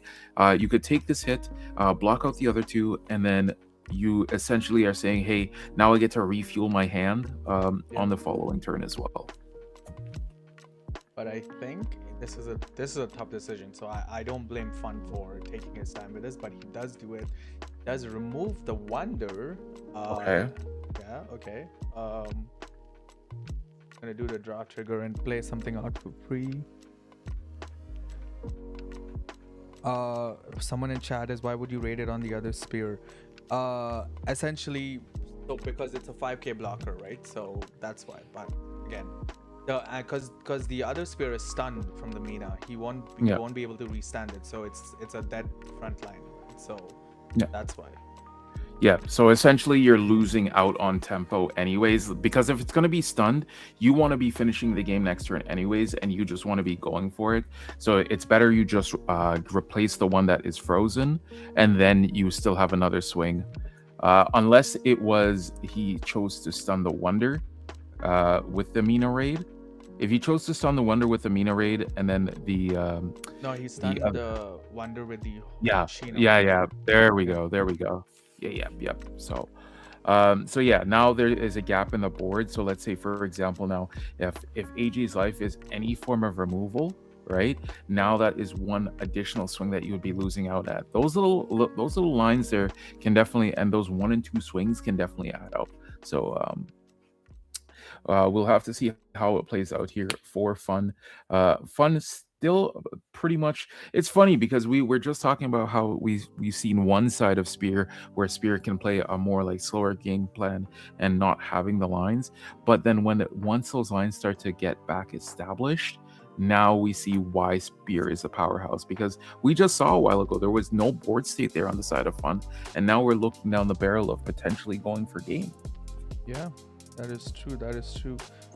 But yes, it is a really close finish here.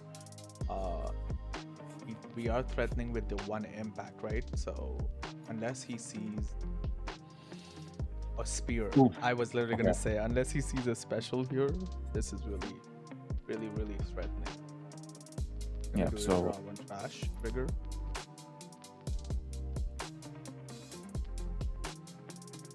Hopefully here on the side of Fun, if Fun has another special or another spear potentially, but he doesn't have a raid target, so you would just have to have another special here, hopefully.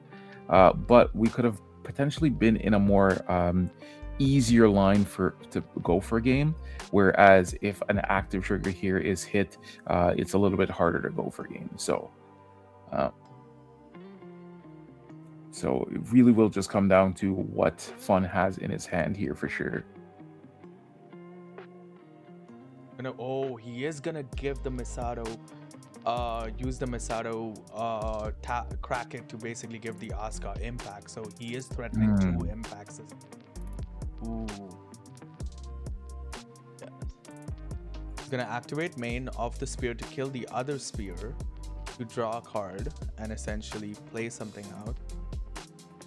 Honestly, oh wow, another Shinji nullify impact. Wow, that is very strong play from here. Jack's life needs to be immaculate this turn. Yeah. Yeah, it just has to be the perfect. I'm trying to think here what he could see. Oh, it Oh, doesn't matter. all Doesn't right. matter. Does not matter. Wow. Just has the double special. Like Jack Right. was like, "Yeah, I'm gonna hit you with the double special." Fun's like, "No, no, no, no. I'll show you a real double special." And yeah, now this is really spelling doom here. Um, Fun, basically, it's his game to lose. Gonna go in with the impact swing first. Um, yep, and then going to be a draw. Draw. This has to be a final into final. And yeah, Yeah. nothing there. So that's a GG. Wow, man, two back-to-back games where we just see why Spear is the deck to beat, man. Even when it's on the back foot, it is just so disgusting. It just has everything, man. It just has everything. Why does it have everything? Everything. Very good game though. Mina, I think, didn't see the 4-2 Mina for their extra attack, right? Because sometimes through our labbing sessions and everything, we've figured out that, the weakness of Spear is multi-attackers, right? Because, Yeah. yes, they can block 4 attacks, but any extra attacks, it's hard for them to block it out, right? So multi-attackers always do well against Spear. But at the end of the day, like, I think Spear just had it, just had it today. It was really fun showing 2 games. Both games were Spear games, and Spear took it to the finish. We are right about the end of this round, so we're gonna take a very quick break and be right back. But again, folks, this is round 2, Carta Magica Online, the TMac Div. We'll be right back.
Oh,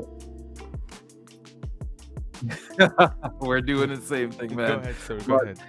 anyways, we are back for round number 3, guys. So we have the new kid on the block, so Red Kagurabachi, versus basically the deck that won last weekend, or I believe last weekend, yes, Div, in Yellow Ava. So the other side of Ava, and Yellow Ava, we can get into that in to a second, but we did see Red Kagurabachi basically being the aggressive deck, just going at it, taking all out life early, making those wide boards.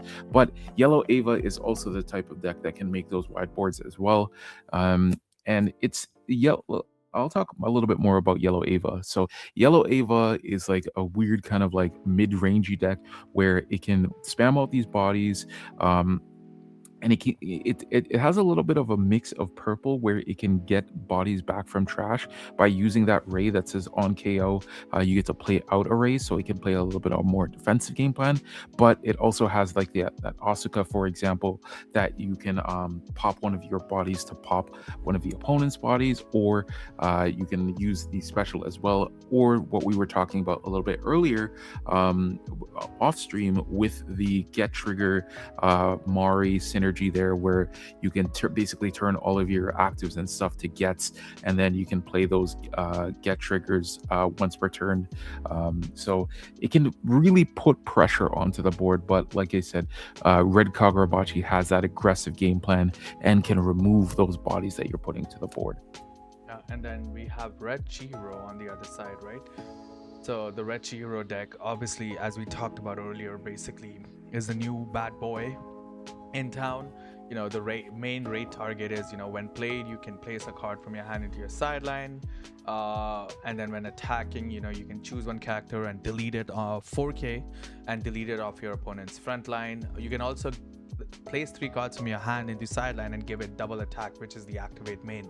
But there's also a 4/2 Chihiro, right? Basically, you can play it active. You can sideline a card, give it impact. You can also activate main. The other activate main is where you can basically trash a card, and all your Chihiro, Hakuris, and Togos get 1000 BP boost. So there's a BP boost element to it as well. So it's pretty cool. The card shines with the Rokuhira, which is technically, if you haven't read the manga, Chihiro's dad. Essentially, when this card is placed from your hand into your sideline by an ability on one of your Chihiros, you draw a card. Kind of works similar to the He-10 from the Kenshin deck, but it's actually a unit this time. And we also have the other Chihiro cards, but we also have the Sazanami raid, which is essentially, when played, you can either place 2 cards under it, activate main to take one of those face down cards into your hand. You don't have to reveal it, so your opponent doesn't know what you're adding to your hand. Or the other, when played, which is you can push someone back. So a little bit of a push to your energy line mechanic in this deck too. And then we also have the Togo, right, which is the 4/1 basically, and it says, at the start of your attack phase, if Chihiro or Hakuri are on your front line and you have 4 or more energy, you may play this card active. So a 4K active, which is the color trigger of the deck, onto your field is pretty cool. And if you do, you can place one card on your field on the top of your deck to the bottom. So pretty cool, very combo efficient deck. And yeah, we're getting into the game, so let's see how it goes.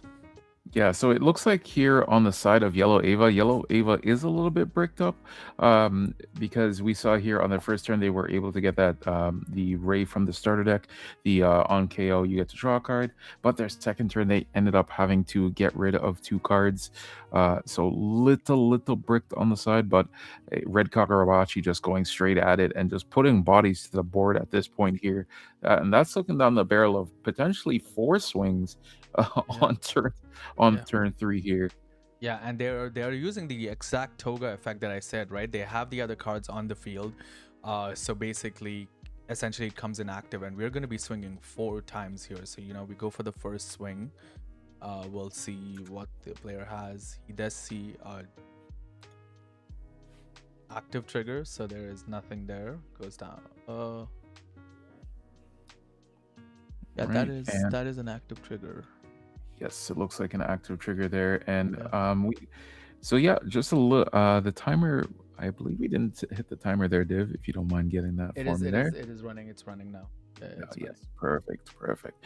All right, so yeah, and this is kind of what you have to do. If you see your opponent bricking, you can't be. You got to kind of be a little bit merciless here, and just go into it and just getting that Asuka trigger, and then hitting that Ray. So the life has not been lifing, for Basmatic here, and but getting that ray can actually get things started now. So now we're just probably going to see a hand dump here. I wouldn't be surprised if we see some restands, and now we can actually start playing the game.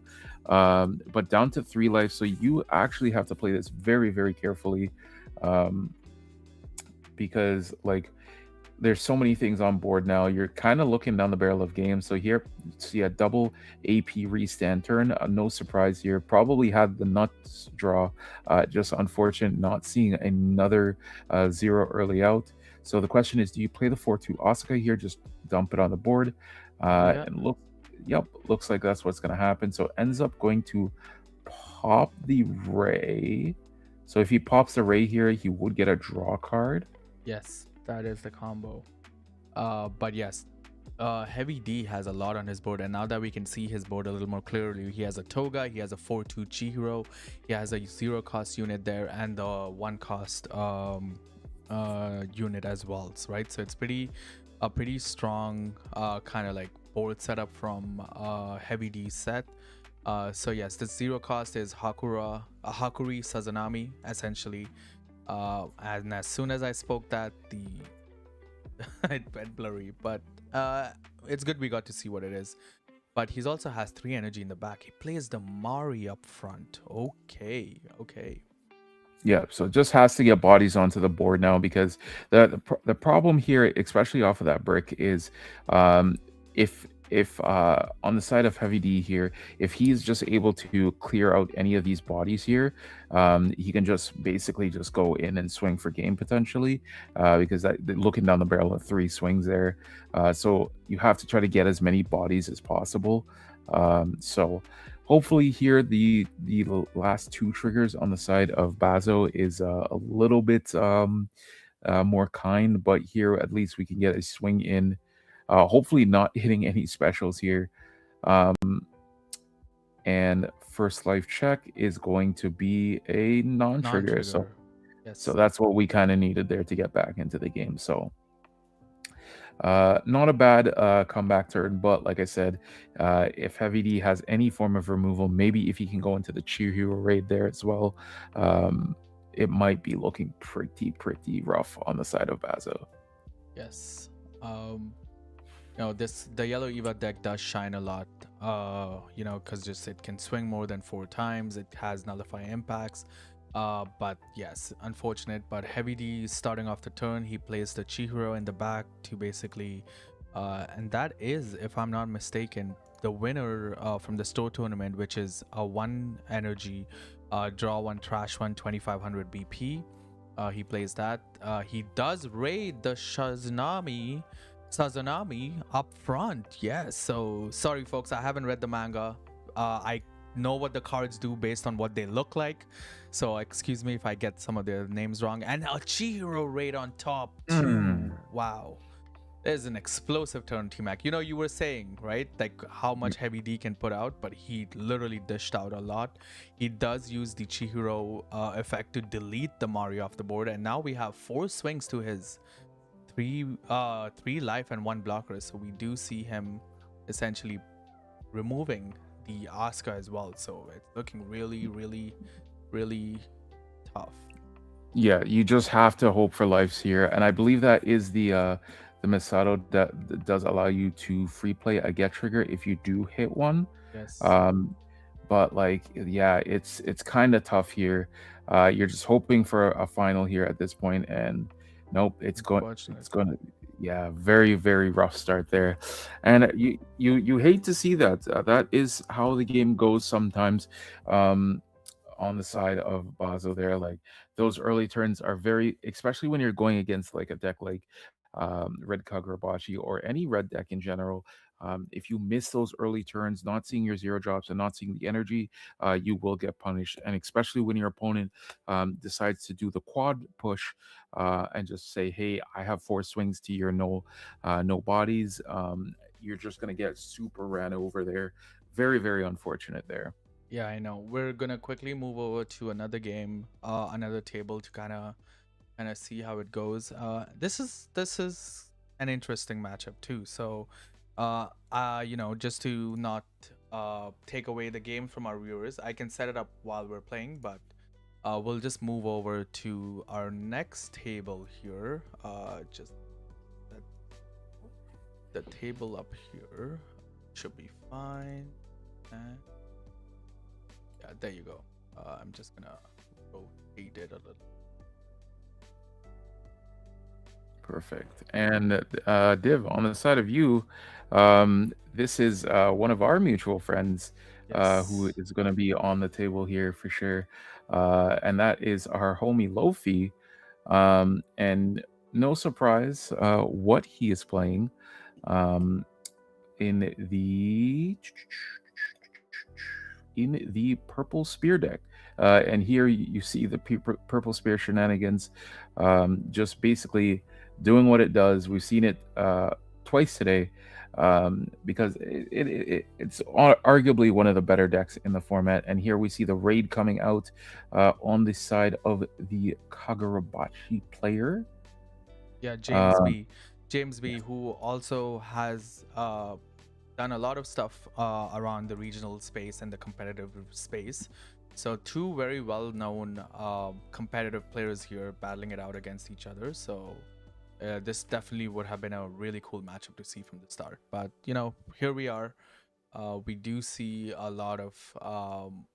Just gonna set this up so for our viewers to see them better. yes, yes. But yes, 2-2 life, based on what I can see on James' board.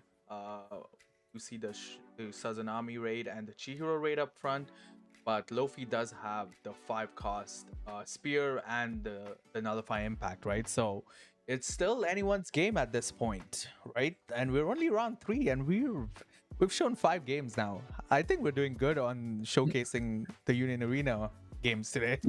Yes, yes, we're doing amazing today.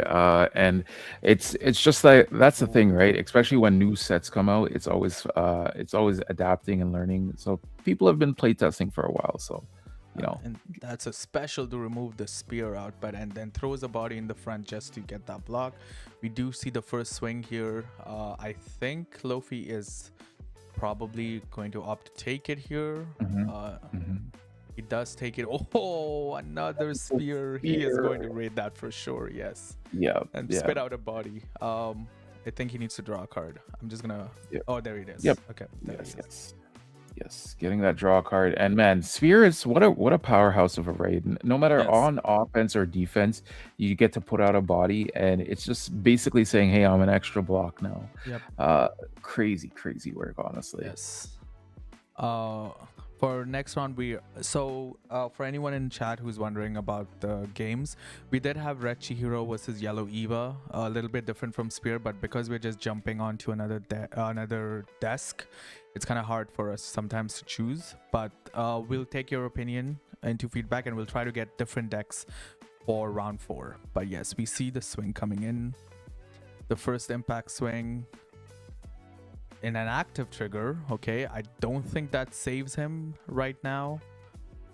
That does stop the impact swing, but Yes.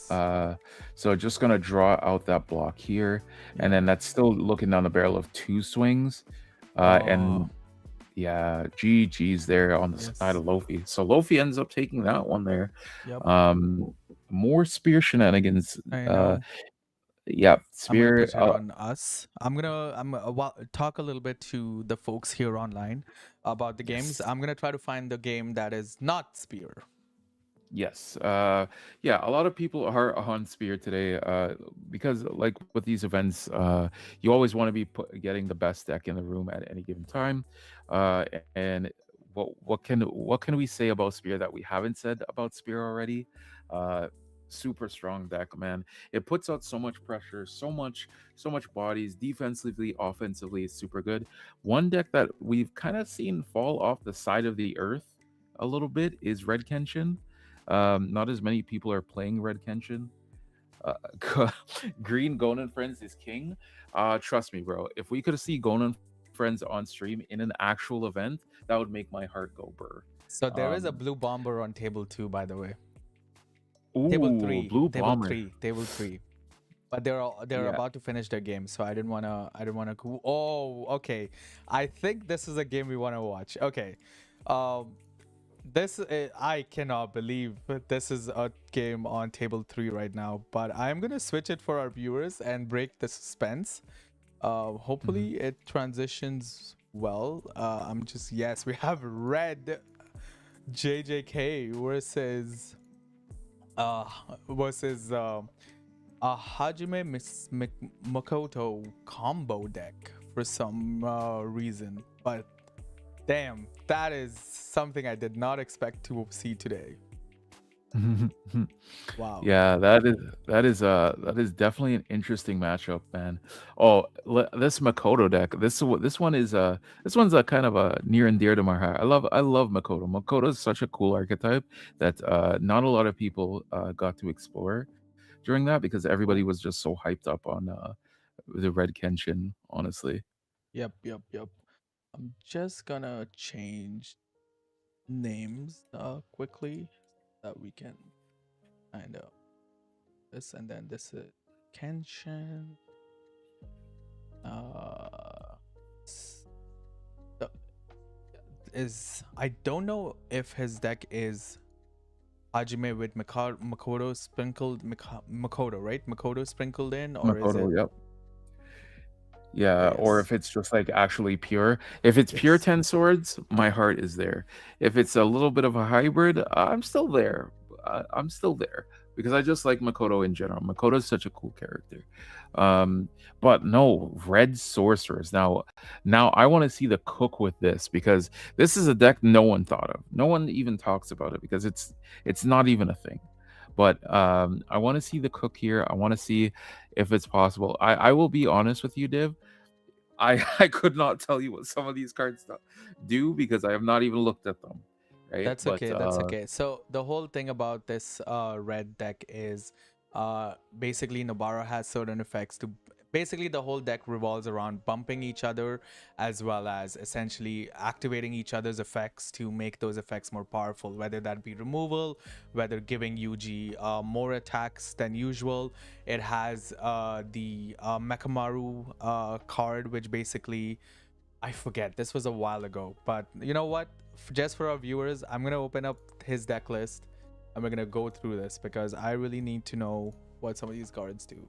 But yeah, yeah, I remember the UG, for example, the UG, you can either do a high-low type thing. So you can, if you go high, you basically, it's a 4K with, it's either double attack or impact. yes, And then if you go low, it's no. So if you go high, it's an impactor. And if you go low, it's a 2K double attacker. double attack So exactly. good.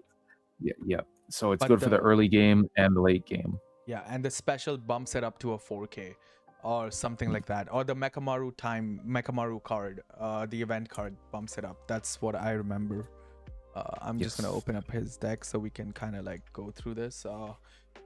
Honestly, guys, this is you know, it's literally a surprise for us. I did not expect to see this deck. Yeah, but yes, UG is basically this character gains impact until the end of the turn. Or you may reduce this character's BP by 2000 until the end of the turn. If you do, you switch it to active. Oh, his when attacking. That's his when Yeah. attacking. And then the Gojo basically has at the end of the attack phase, if there are two or more characters with 4K or more BP uh, or a ghetto on your opponent's front line, you remove the Gojo. So he's just a come in, do damage, and go out. And then the Nobara is when played, draw a card, trash a card, and then activate main. You can choose one Jujutsu Sorcerer on your field. It gains 500. Yeah, so it's a little BP bumping and stuff. Kind of a deck. He is not running the Mekamaru event card, which is surprising.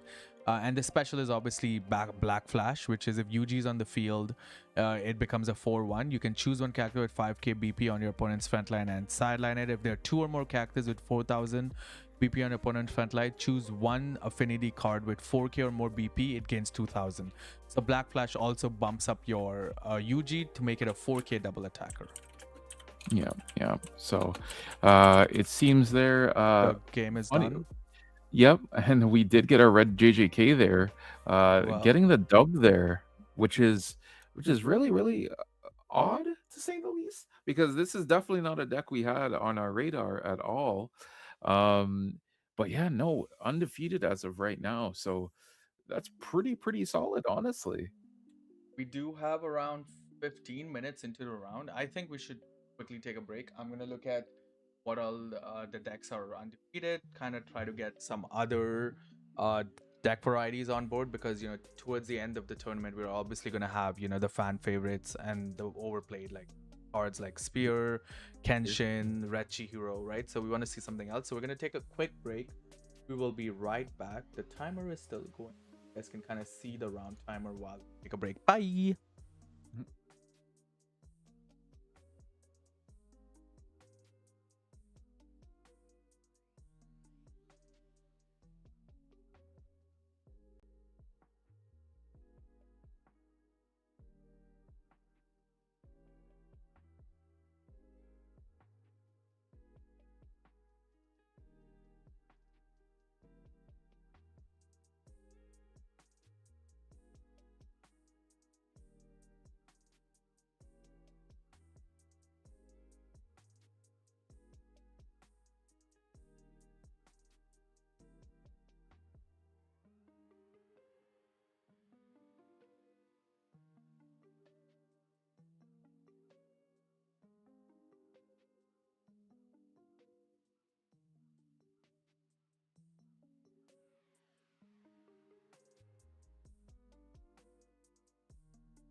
Man, okay.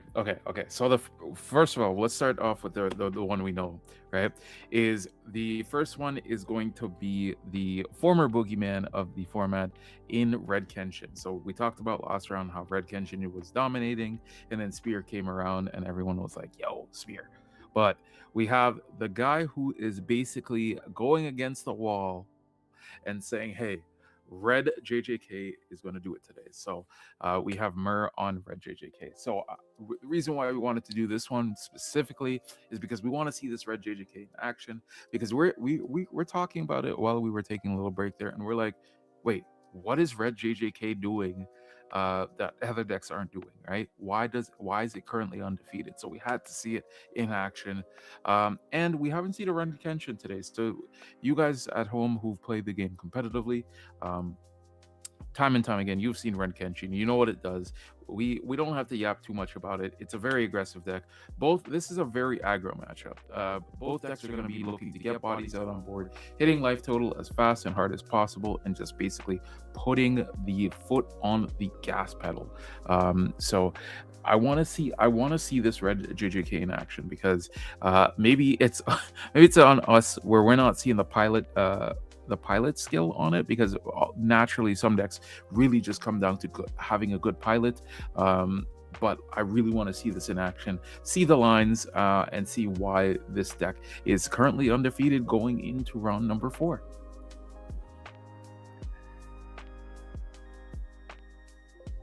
Yes.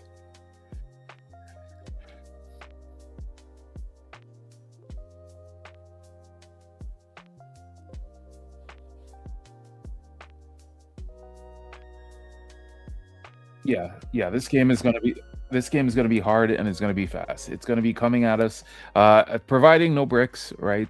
Because that's always the thing we have to worry about. But no bricks. I think this game is gonna be super, super good. Like I said, I really want to see the lines and see what Mur was cooking up with this one, and hopefully we get a good showing of it.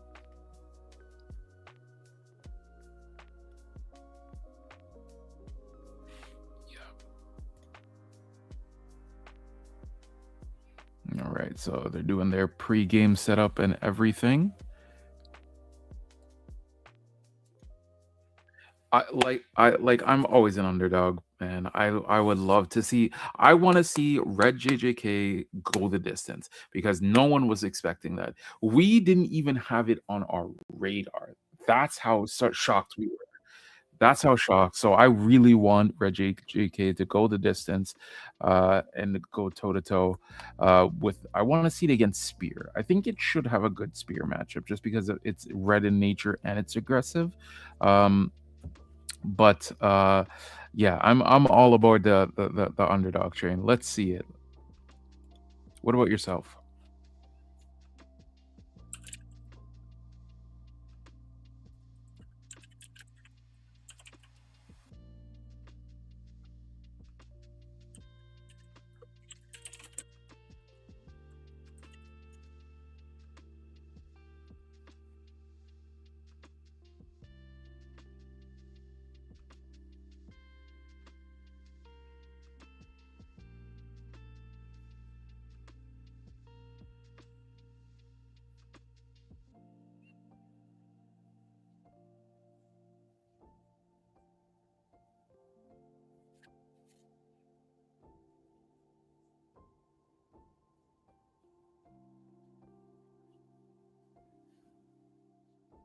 No, this is exactly what we didn't want to see. And I think I might have put a little bit of a commentator curse on him because this is exactly what we didn't want to see. We didn't want to see a brick. We wanted to see a nice, good, aggressive game here.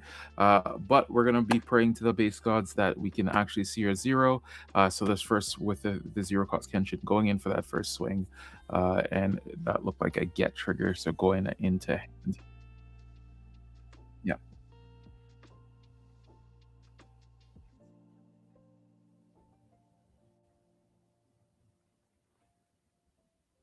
Nope. Still not playing the game, and oof, very, very rough start here. Now, you as the Red Kenshin player, you seeing this? We saw this in our last round there. Um, basically, if you see your opponent in this scenario, you just want to push everything and just start putting the pressure on. But Kenshin does rely on its energy, and sometimes it can have a little bit of energy trouble. So I don't think that is the best case scenario you want to do here. But again, it really will just come down to your hand. And unfortunately for a red JJK player here, not seeing it, man. Not seeing it. Has to unfortunately remove his cards, put them to removal. But yeah, you're right. As a red Kenshin, right? Like all Veritas has to see now is a Karu in the back, and he should be good to go. But yeah, this is not looking. He does crash out the Gojo and Mai, if I'm not wrong, about my JJK lore right there. Yeah. So he Yep, does the Mei there. Mei Yep. Mei, yes. Yes, I do have alt arts for Mei. Yep. Yep. Yes. So over to our Kenshin player here, and yeah, honestly, it's yeah. So gonna push up one body in, and just look to probably set up in the back there. So zero is into the cower, you called it, and Yes. setting up. Oh wow, that is aggressive. Yep. Yeah, we do have 4 swings. It is that looks like a rare battle variant of the deck. But yes, we're gonna swing. We're gonna trash a card to restands. Oh, we're facing 4 swings here, right? So let's see the first swing. Oh, another huge. Oh, Wow. I know. Yeah. So another swing, No trigger. another non-trigger. This swing.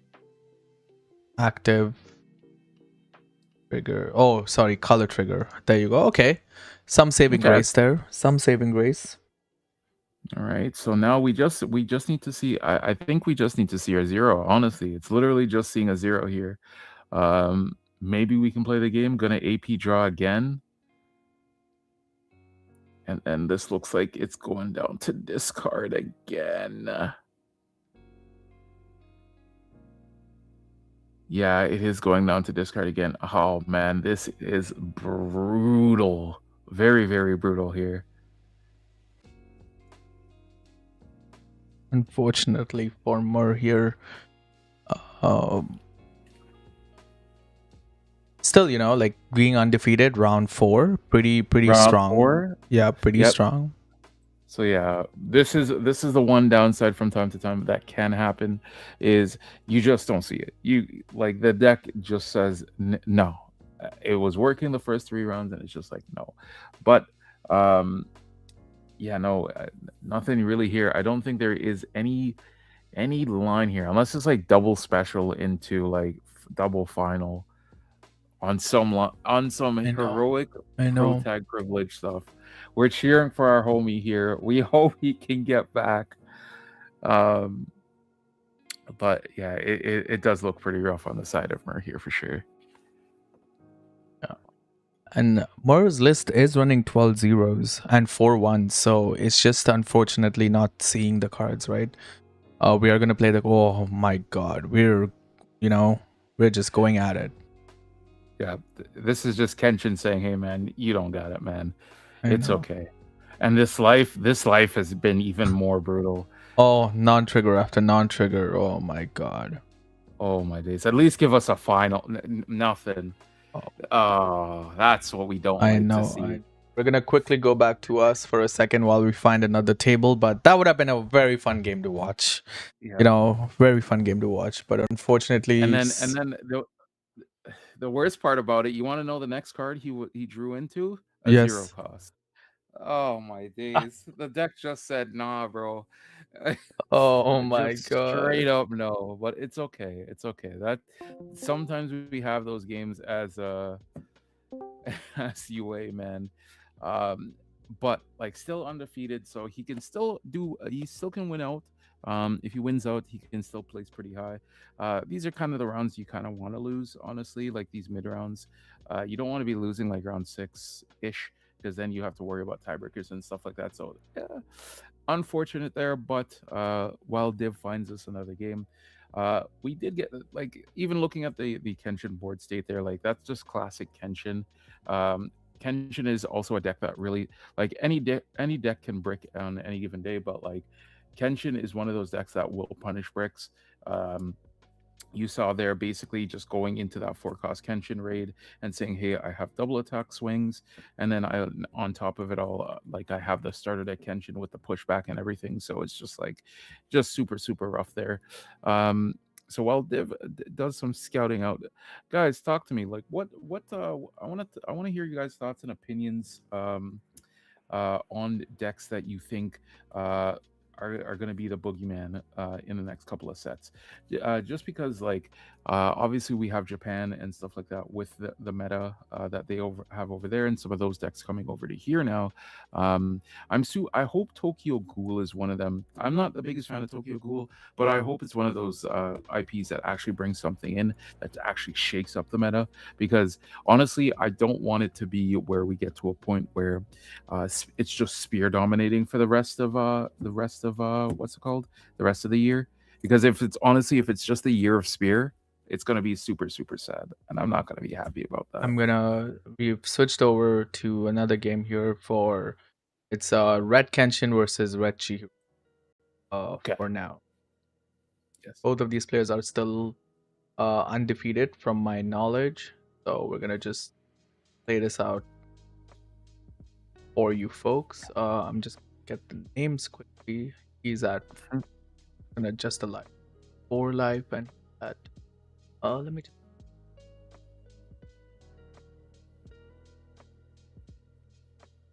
okay. Mm-hmm. 6 and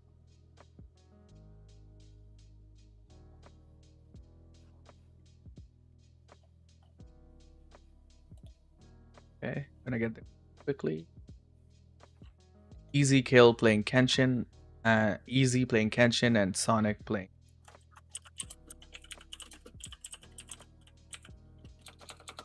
Sonic. Should be it. But yeah. Okay, guys, this is round 4. We have 24 minutes in the round. We have a Red Kenshin who has 2 rated double attack Kenshins up in the front line.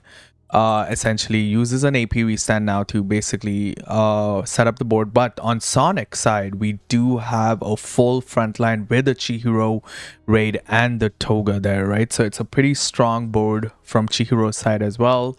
Looking really aggressive on both ends. Easy does have, is threatening, but he taps and plays the 4-2 Kenshin. So for folks who don't know, when you play the 4-2 Kenshin, it's a draw 1 trash and an activate main where you can move the Oath Not to Kill from your sideline to removal, so that Kenshin, if you block with a Kenshin now, basically all Kenshins, whenever you block with him, they will get sidelined. Usually if Kenshin swings, he has this thing where it's called the Oath Not to Kill. So essentially, when you block out with the Kenshin, they just get pushed back. But in this case, now they are threatening right now. So it's looking like an aggressive state. He has technically 5 swings to go out of if he does choose to double attack with his other cards. But yeah. Okay, he does take it. Right, 1, 2, 3, 4, 5. Yeah, he does take it. So it goes down to 5. We do activate the double block on one of them. He takes another one. It's a final. So, it's a special. It's a special. Oh my god, that ruins the double attack from that side. Wow, really good on Easy's side, on Sonic's side, to see that special at an opportune time. Shutting down the double attack Kenshin. Sonic should remember that Easy's Kenshins now kill. So it's going to be really critical to see how he kind of plays this out. He was only at 3 energy, so I don't think blocking out would be the worst situation in this. I think they're just confirming whether the Kenshins do push back or kill at this state, but yeah. Yeah, and here this is the annoying part, especially with the double attacker Kenshins. Yeah. When you have that the actual kill Kenshin on live now, it's like, hey, all these blocks that would usually just push to backline, now I have to like block efficiently, or I'm just gonna get blown out here. And here we're seeing the tried and true red thing is they have pretty big boards, or had pretty big boards, but now they have not a lot of cards in hand. So it's really going to see who draws what, and it really will come down to the top decks in a little bit here. So even getting an AP drawn here, just to dig a little bit deeper. Yup. And now we see Sonic playing out his cards essentially, but he does play out the unit in the back to set up his board with 4 energy. He needs 5 for the Chihiro raid. He does trash out the raid Sazanami to do a pushback essentially. Oh, he raids it to pushback. Sorry, I thought that was a trash. He raids it to use the pushback effect. He basically said, listen, you're gonna push back my cards, I'm gonna push back your cards. Get back in line. And basically And now pushes it back. Kenshin finally getting a taste of its Oh, own medicine I with the know. pushbacks. But yeah, is he playing open hand at this stage? No. He's using the effect to give the double attack. Fair. Oh, he's trashing the 3 cards. Oh, and he's using the Chiro effect to basically bring added back to his hand. Got it. Yeah, Got it. Yep. So using the full effect there, double attack. So it's just a double attack battle, which is like what I was saying earlier. Yeah. Is basically they're both basically the same deck in a way, but a little bit different. Easy goes down to 3 life. To take another swing here. Active trigger. Okay, that is pretty good. Swing 4K here. Yeah, he takes another one. Oh, that actually is really, really good. That's what I'm telling you. Every time. Yes, that is really good. Right now Sonic has 2 empty spaces on board. Easy has 4 energy. He pushes the 4-2 Kenshin up. He has 3 energy. If he sees another double attack or a pushback, it's looking kind of tough on Sonic's side. But again, he's not out of it yet, right? It can be. Easy has to play this very carefully and very slowly, but he does AP draw. Okay. I don't know how I feel about that part, but we are gonna push the 4-2 Kenshin up. Might have a note not to kill in hand, right? So he plays the Kenshin there. Okay. Do we see a raid coming up? Yeah, right here you would love to see, if you see the pushback, that would be the best case scenario here. And yep, man, I see it like a lot, clear as day. Every time, clear as day. So now we're in the position where this is 5 swings down to potentially 4.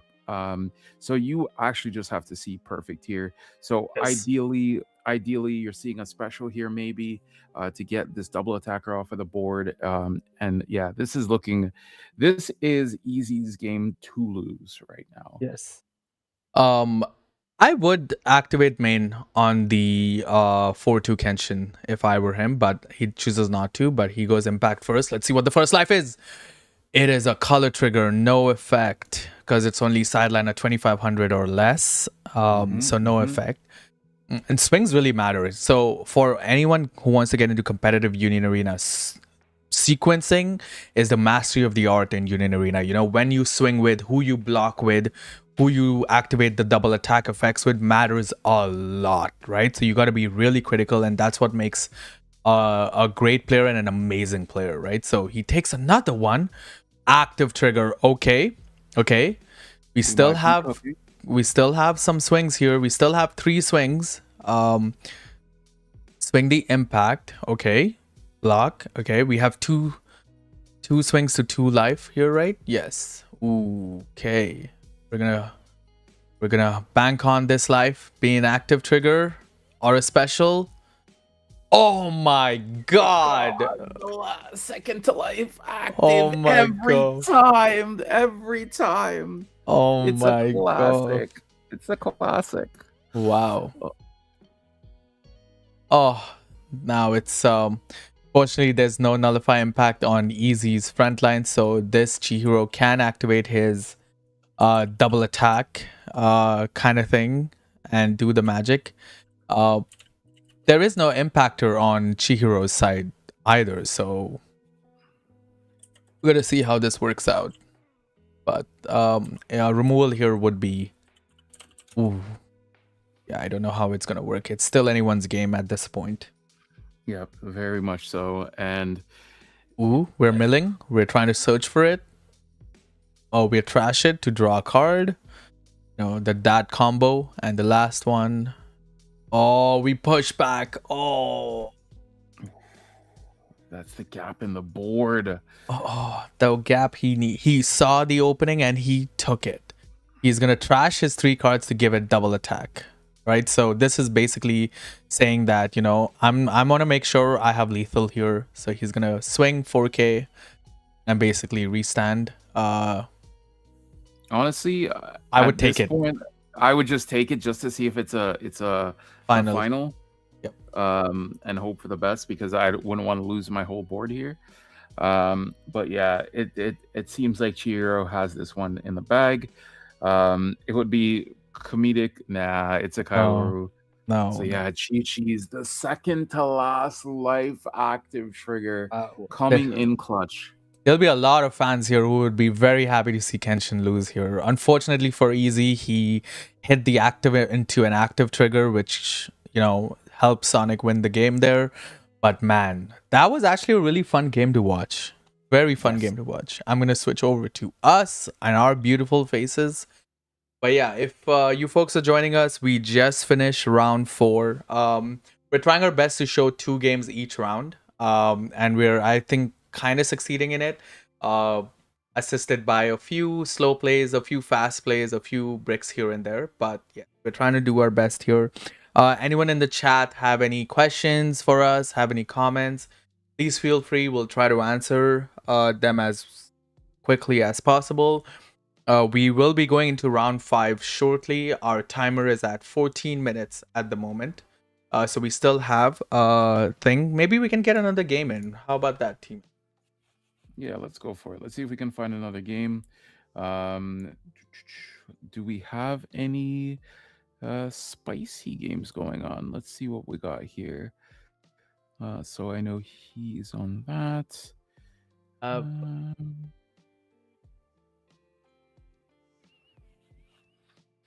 Do we have any green SAOs? There was a green SAO, but they were almost about to finish, so I basically I guess this would be fun. Okay. It's about to end, but might as well. Yes, we showed song earlier on stream. But you know what? We're gonna show this. I'm just gonna switch over. You guys can just watch the game while I set things up if I need to. But here you go. We're gonna go into the game. We have Bombers. Hello. All right, so we have Blue Bomber. Oh man, Blue Bomber versus Green Toshiro. And if I speak on these 2 decks, obviously Green Toshi is near and dear to my heart. It's my favorite deck in Union Arena, bar none, and probably the deck that has that I have called out many a times for not being real, but every time it somehow gets me is Blue Bomber. So getting a lot of both decks getting a lot of support, with Blue Bomber getting support in Hunter x Hunter Volume 2, and then the binder cards basically putting Toshiro into the forefront. It's just both decks have been around for quite some time. Both decks are fan favorites for a lot of people. So it's gonna be it's fun to see how this one finishes out. So currently, right now, it is 2-2. Ooh, and then the Daigen special off. So going to get rid of one of these bodies here. Honestly, right here, probably just getting rid of one of the swingers. Yep, getting off the board, and now you can actually start setting up to potentially get get the W here. So Toshi is kind of sitting chilling here. If he has another Daigen in hand, or if he has another Toshi in hand, he can do pretty a lot of justice. We do see a AP Kenny draw. yeah, we see a Kenny in the back there as well. So I'm wondering if that's a rated Kenny or an unrated Kenny. It looks like an unrated one. Yeah, it does look like a unrated one there, but the AP draw, that kind of, you know, raises a little suspicion. So Vinny is a Toronto local. For folks who don't know, he is a really good pilot with the Renji Rush deck. He loves playing Ichigo. But yes, I have never seen him play Hitsugaya. I'll be very honest. So this is interesting to see. I didn't even know he was playing in this tournament. But yes, there's Bomberman. One thing to note though, Folk has 3 side cards in the back. He has Blue Planet, Risky Dice, and the Beach. Right? That's the Beach. Oh, he does have the final. He does push the Kenny up. The Kenny is not rated, so you were correct. We are working with 4 energy here, so a Hitsugaya raid here would be very, very, very good, but I don't think he plays 2 AP to play the Kenny out. Ooh, I don't know if you want to do that, but Because if you play the Kenny here, you pop a body. You don't have enough to get the full pop, so you have to play a body and then play the Kenny to get the full pop. But you're replacing one essentially, and you can't play that Kenny into the back line either. So yeah. it's just like, do you play that right now just to pop load body? No. So what I would have actually done here, if he does have that Kenpachi, so Oh, he's just gonna raid the Toshi. okay. Okay, so gets Yes. a hard stun. That works as well. I see what he was trying to do there. Maybe playing the 4-2 Kenny, not getting a pop, and then raiding over it to getting a Yeah. double. But this is probably the better line here, because this now just puts it at exacties for life. So hopefully hitting something. No trigger here, so he needs to see a final, or he's just going to lose everything here. Final trigger? Oh. No. All right, and that's a GG's. And then the virtual fist bump there. But yeah, Vinny taking that one. Toshi on top, baby. Yes, we'll go back to us quickly before we go to break. I want to hear your thoughts about what we've seen. We're almost a little over halfway across the tournament, so I want to get your honest opinions. What do you see? What are you anticipating? Are your predictions still the same? Yep. So my predictions right now is still the same. I think Spear is going to be on top 100%. We've seen way too many Spears onto the field today. Yep. And all of them seem to be just doing amazing. Like even just a while ago, I was doing like a quick run through, and I saw a lot of Spear mirror matches going through. So some of them are starting to filter out now. But I really want to see those dark horses. That's what I want to see.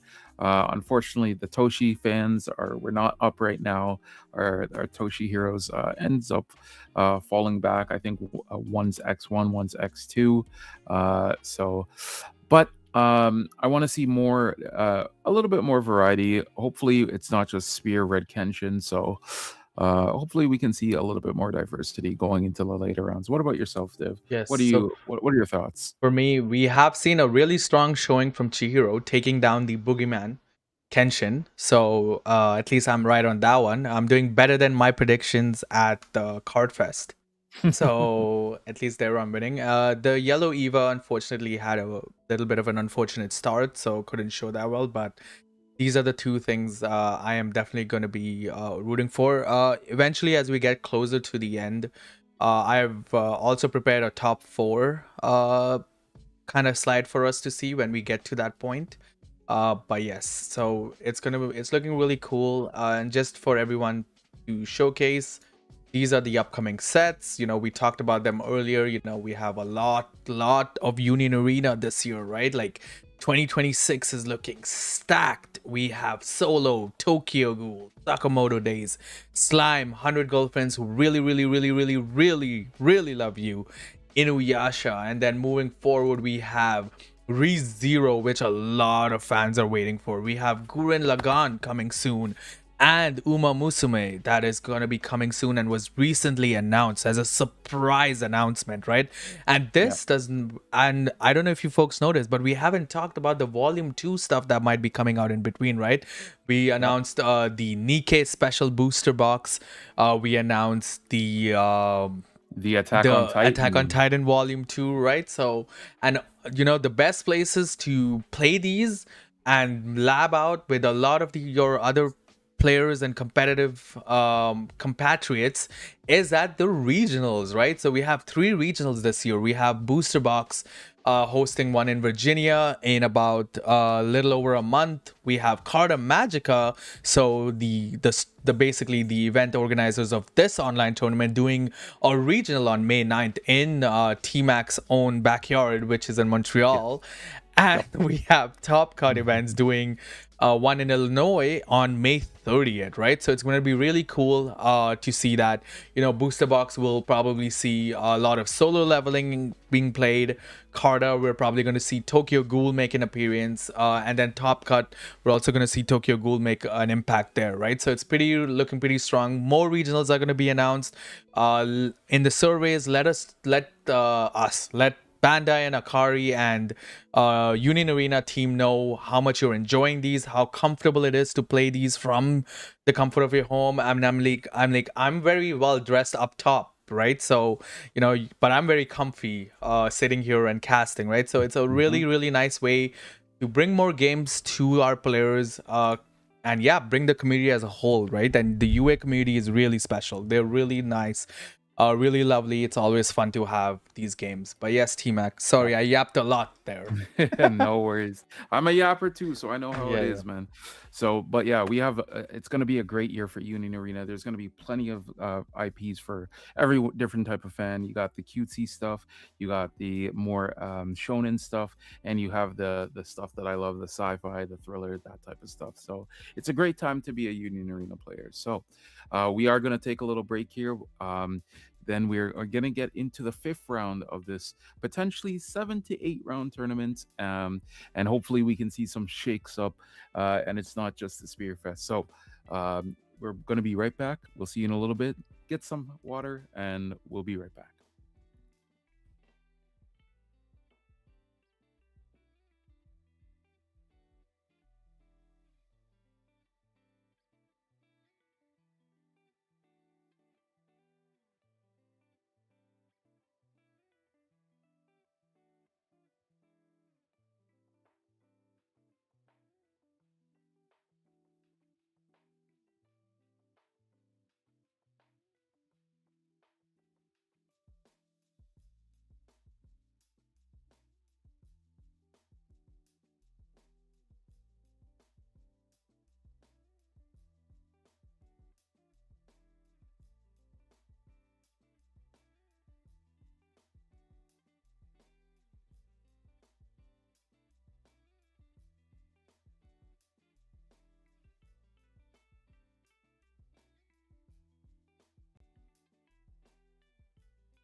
Welcome back, guys. We are back for round number 5 of the online battle, and I'm joined here with the beautiful, as always, Div. How we doing, Div? I am doing fabulous, sir. We're gonna get two good decks and two very good players on stream. You know, a lot of people know one of these players really well. They have been performing really well on the competitive scene, right? So give us a little intro, TMacarroni. All right, so the first one we have to talk about is we have to talk about. So earlier today, when we started the stream, I was talking about someone who is very, very competitive, and they are playing one of my favorite decks today, and it is Jane. So Jane is actually on Green Toshi. So I'm a huge fan of Green Toshi, guys. Like no tomorrow. And it's going to be exciting to see what she has cooked up. She was the one who at Gen Con brought the spice with the bleach, the purple bleach stuff. So she is also a big bleach fan, it seems. So it's going to be fun to see what she is cooking up. And then Div, tell us about our other player, because I'm not so familiar with him, but you might be. Yes, he is EL Jaggerist. He is very alive on the online scene, plays a lot.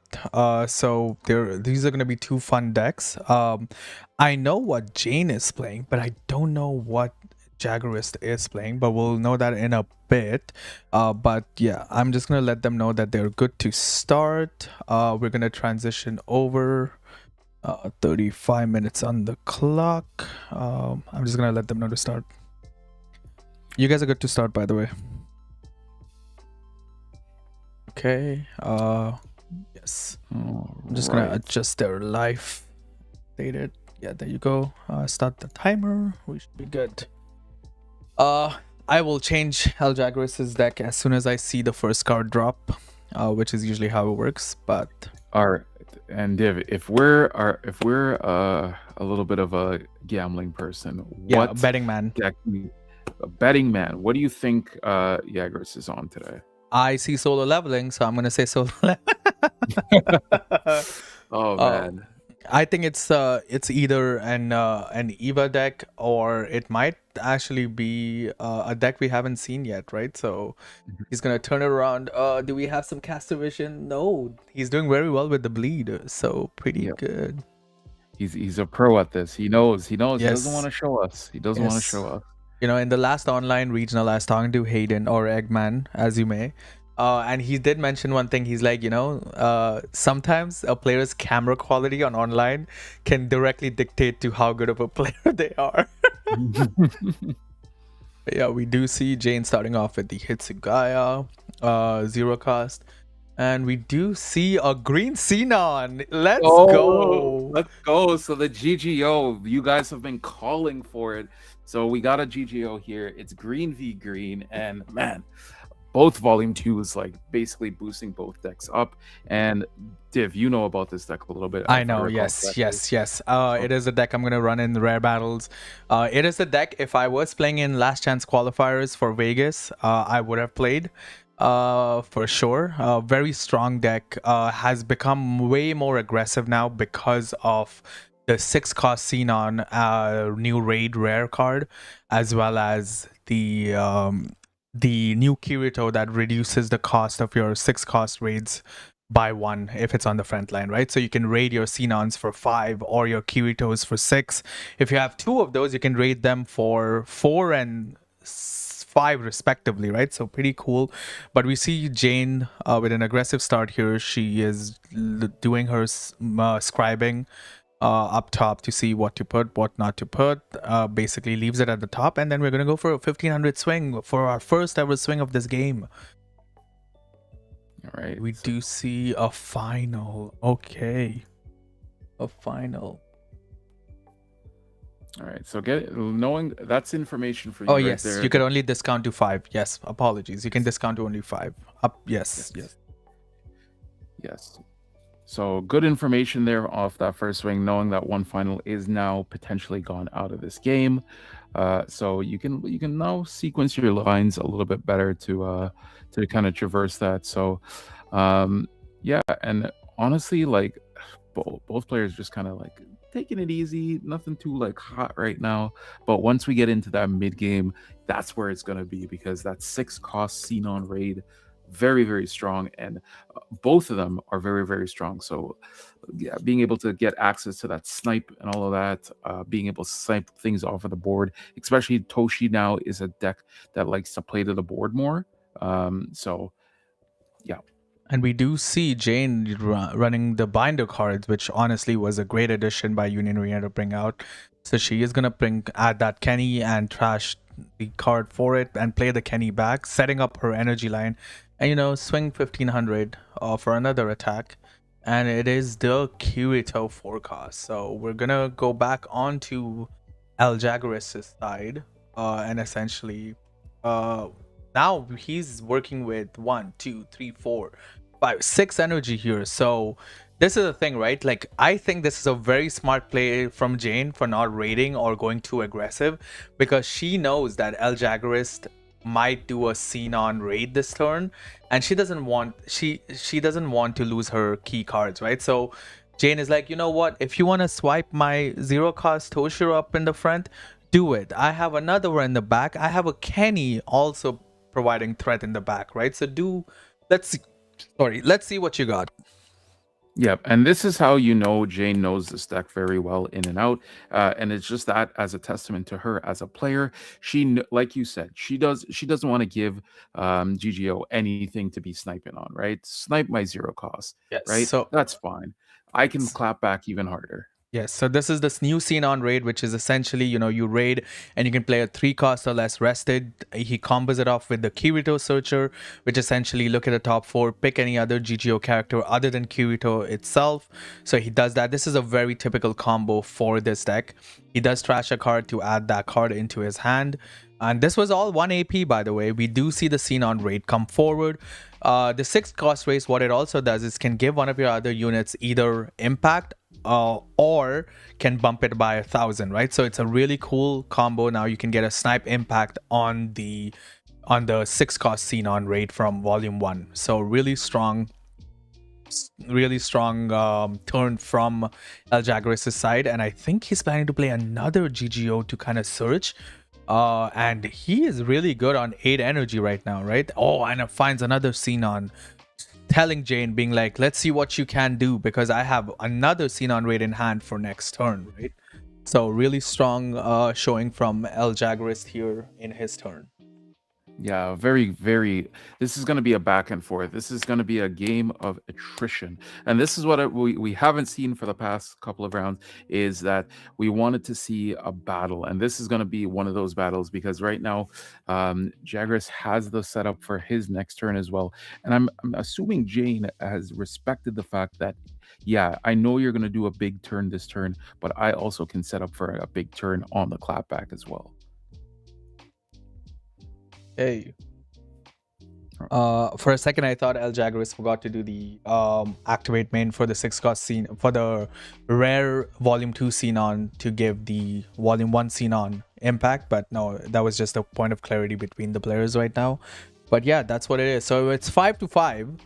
Jane has a lot of energy in the back, right? So if Jane has an AP restand in her hand, she is really, really strong because, resting the Xenon's backline will not be that effective because El Jagaris has done well by setting up his board with 8 energy, and even if the Sune rests, she's just generating 1, so he would still be at 7 energy, which would be, you would be able to raid a Kirito if he does run those, right? Or a Xenon, the other Xenon which he grabbed from the Kirito Searcher. But we do see an AP draw come from Jane's side. I do see a special in her hand.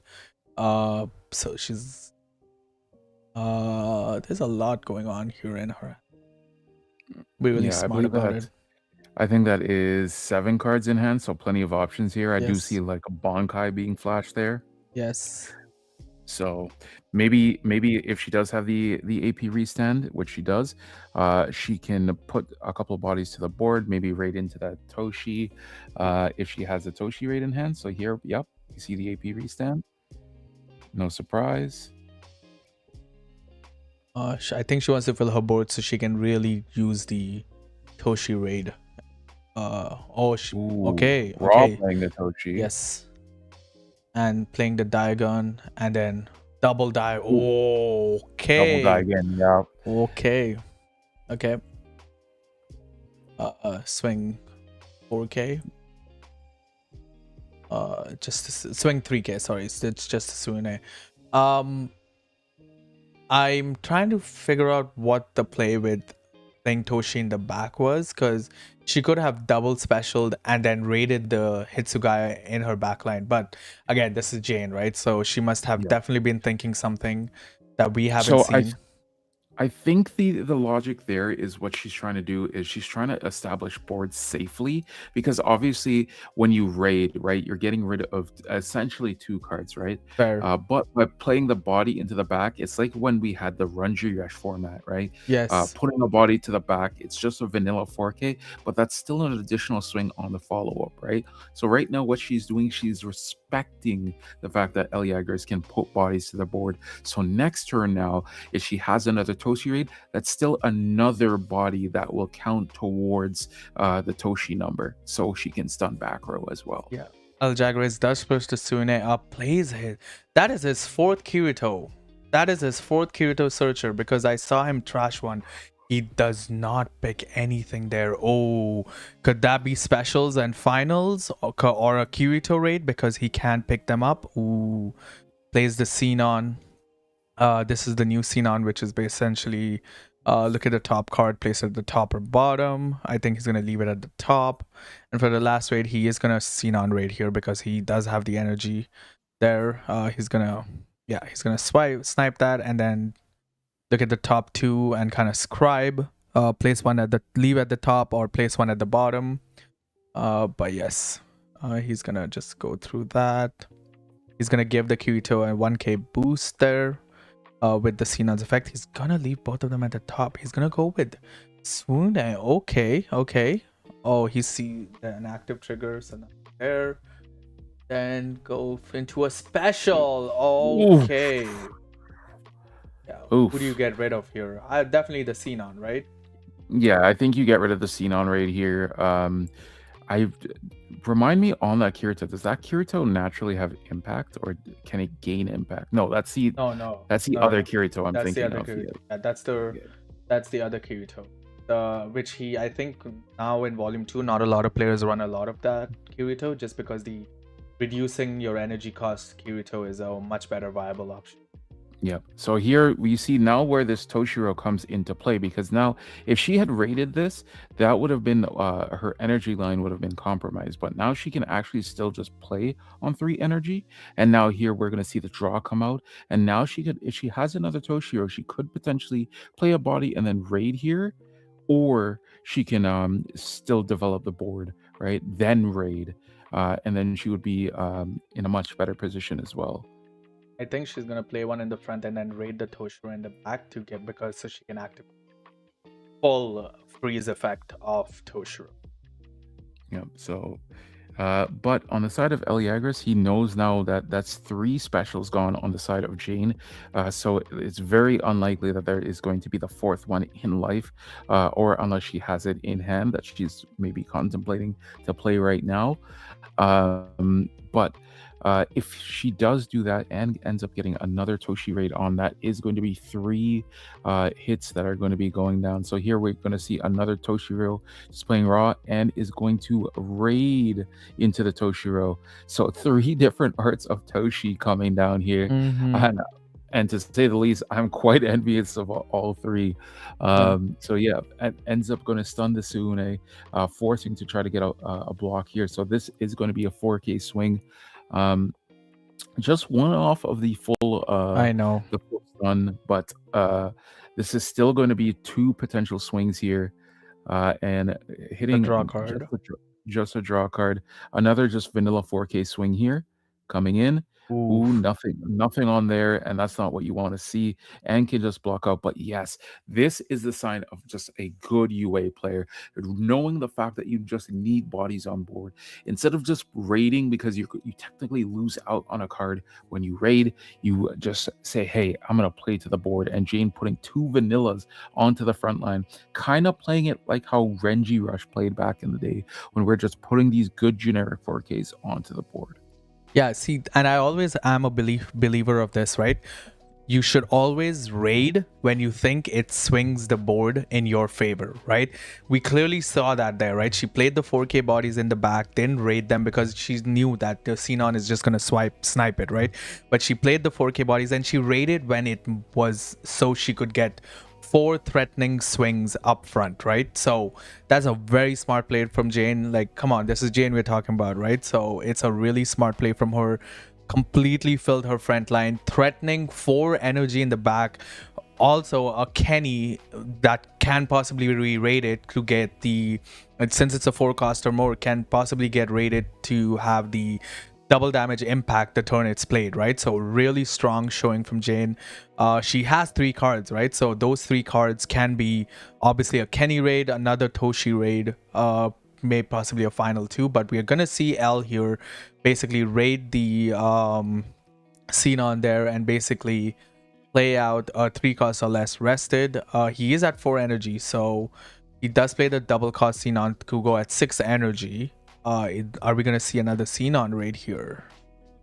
Yeah, so you kind of now you see with a board state like this, that Jane is basically saying to Jagras, "Hey, you have to respect this. You have to put something towards this.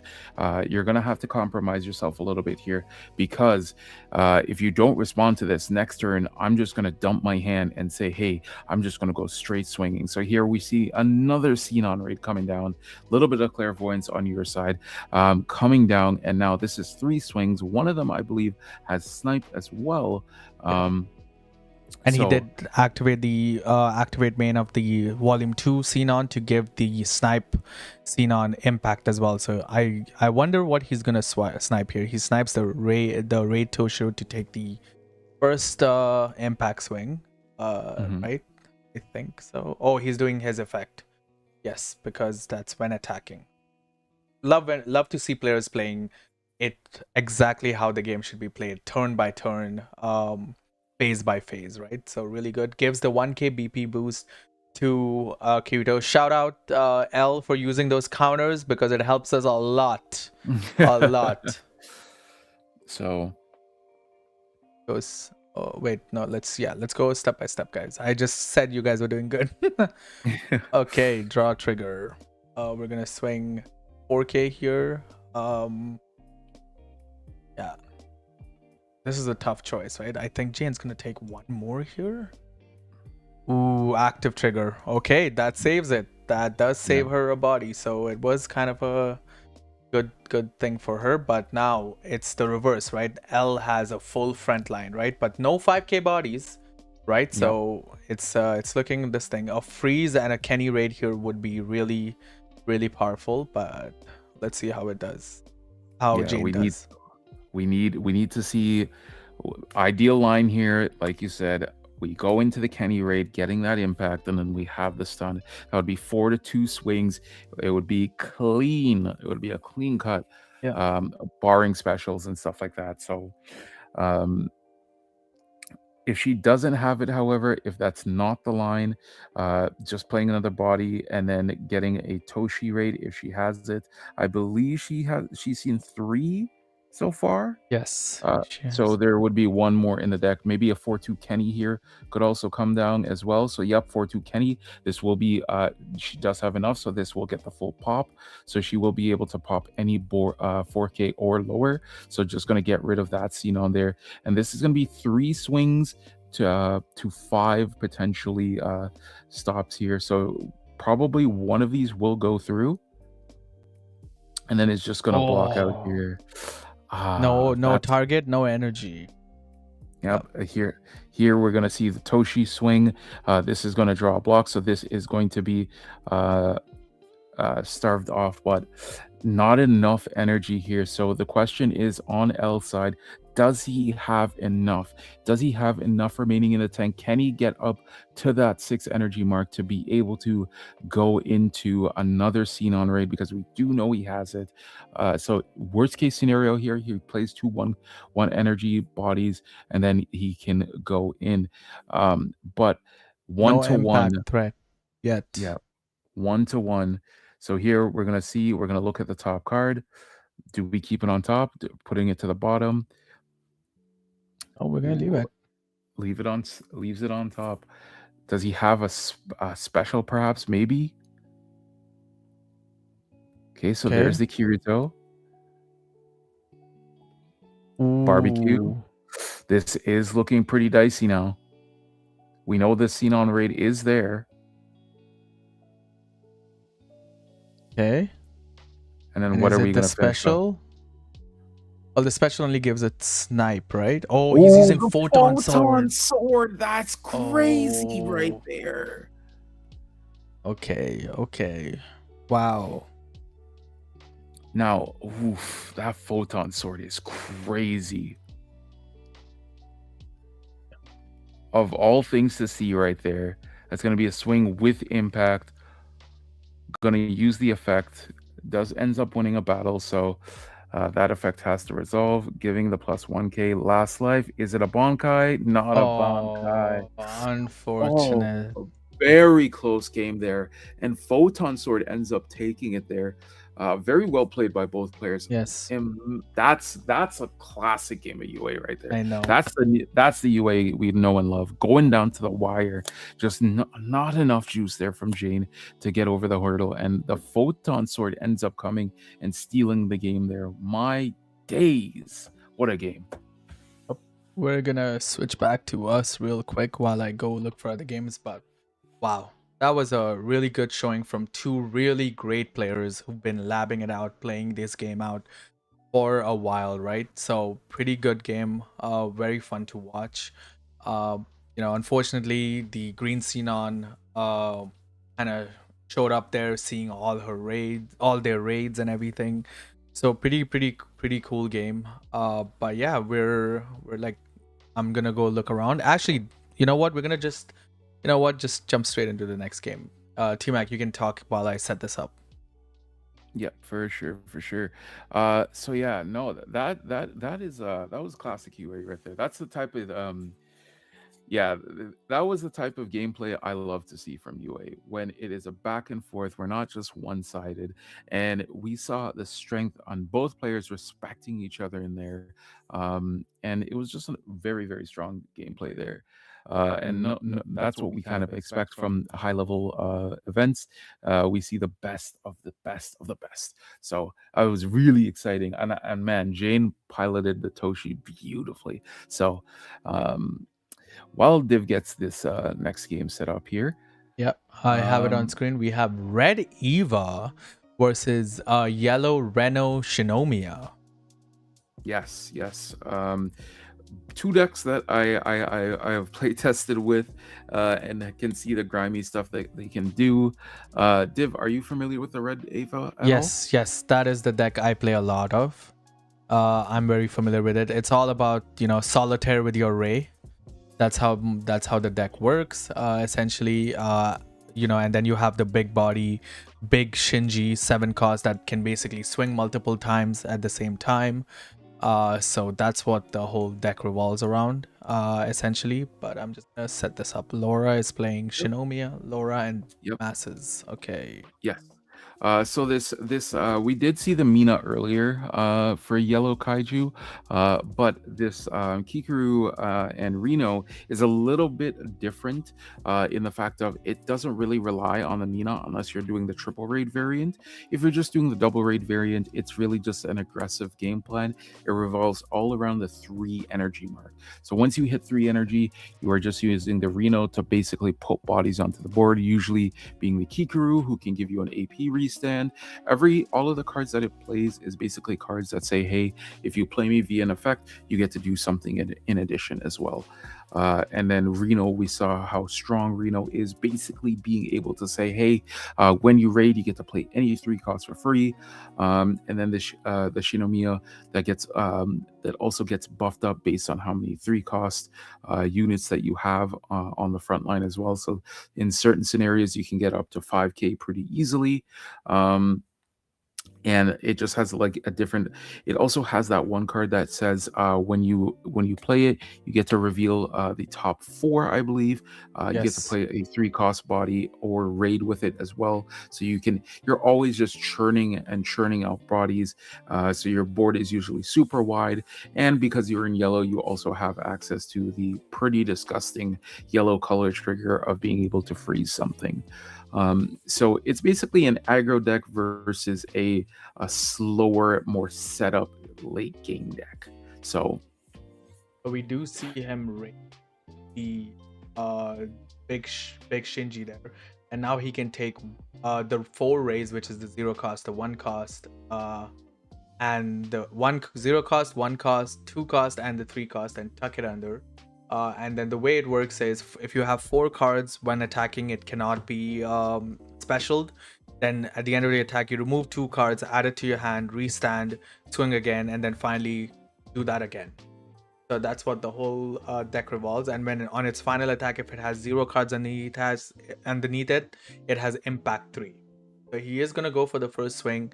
5k cannot be specialed if it's hit on life. So let's see what happens here. Is that a Reno raid?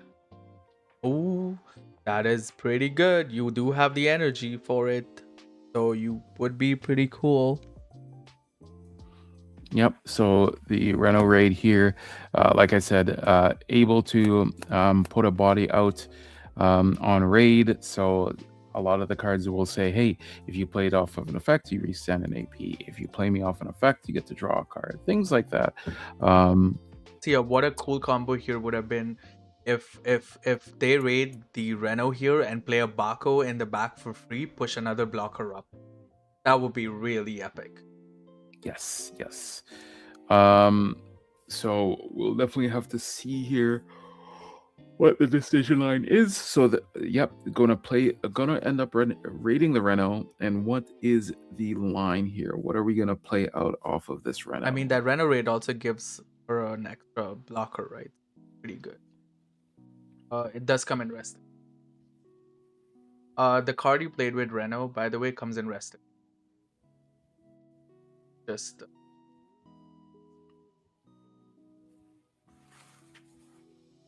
add 2 cards to his hand and so now yeah. Oh, unless that card, oh, never mind. I think that card, when it's played by an effect, comes inactive, right?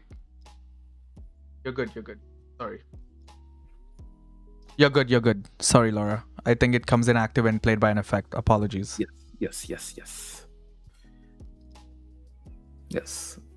But yeah, so essentially an additional blocker. So that's why Reno is just so good, no matter. I know. You see, whether offensive or defensive, right? Getting another body out on board, and if that body survives on the clapback, you're having that one body, so getting an additional swing in, which is always the best thing. And in the later half of UA, we've definitely seen how like these impactful raids have come up into play, right? So yeah, definitely very strong. So last trigger there being a draw card. An impact 3, so just take this one because it's gonna.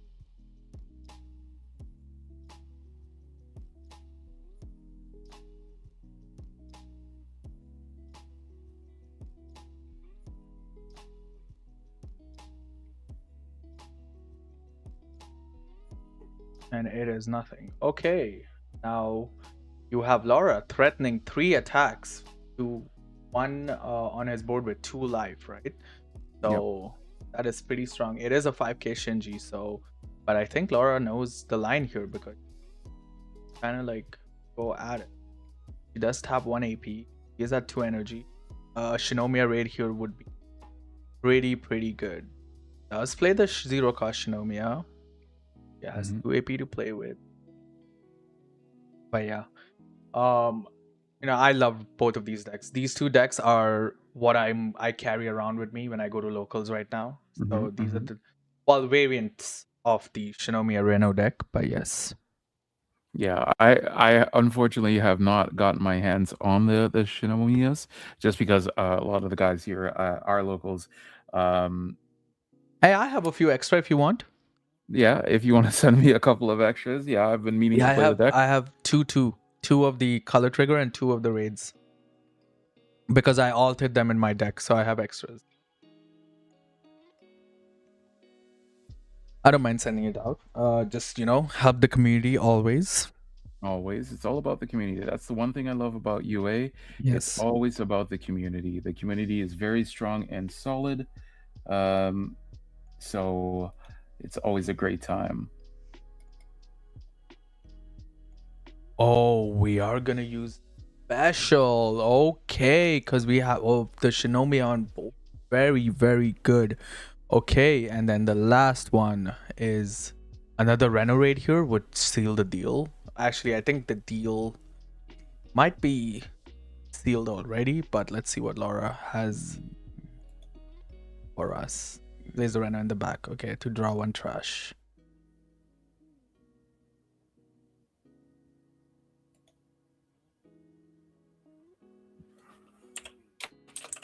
We are 6 minutes left in the round. Should be, yeah, she does trash out the Taru, and then we're gonna go into the attacks now. Okay. Yeah, because the other two cost has 3Ks, this Reno is gonna be a 4K swing. But yeah, 3 costs, sorry. So it's gonna be a 4K swing. Over the first swing here. Uh it needs to be a special into a final here. Oh, it's a Shinji raid. No. Okay. And then the final swing from Laura's side. What can it be? A final into a final? No, GG. Gee, Congratulations, Laura, for winning this game.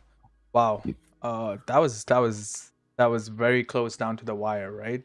Seeing that yep, Reno raid there really helped Laura. I am y- gonna go back quickly to us. Then we can take a quick break because we have 5 minutes left in the round. But that was the end of round five.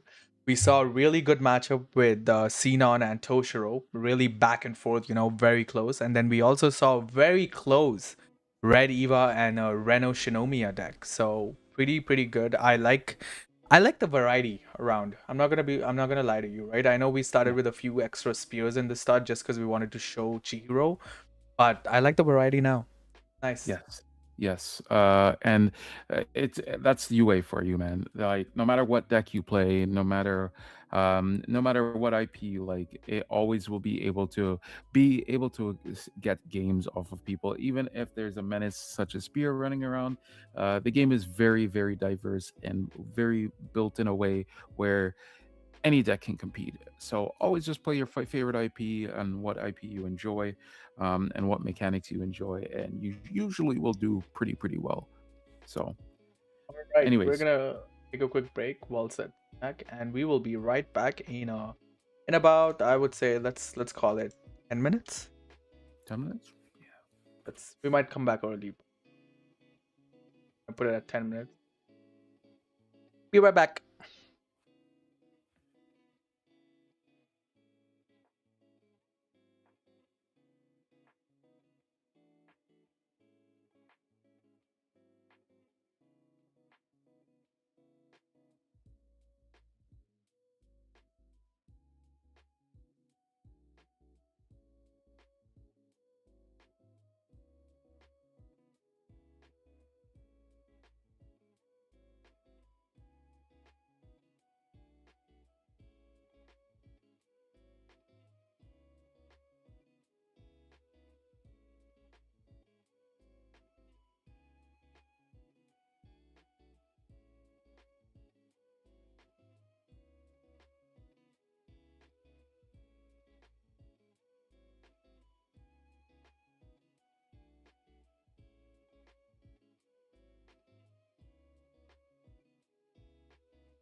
All right, welcome back, guys. So before we get into the next round, we're going into round number 6. So we have 4 undefeated decks right now, and honestly, Div, there's no surprise here.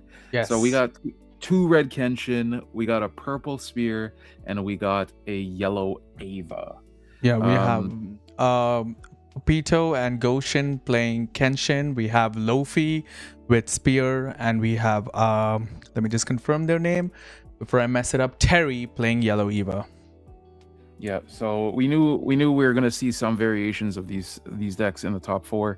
These are definitely the decks to beat right now, and yeah, there's no surprise, honestly. I would have liked to see maybe a little bit of a Toshi up here or something else, but like the decks are just doing everything super efficiently.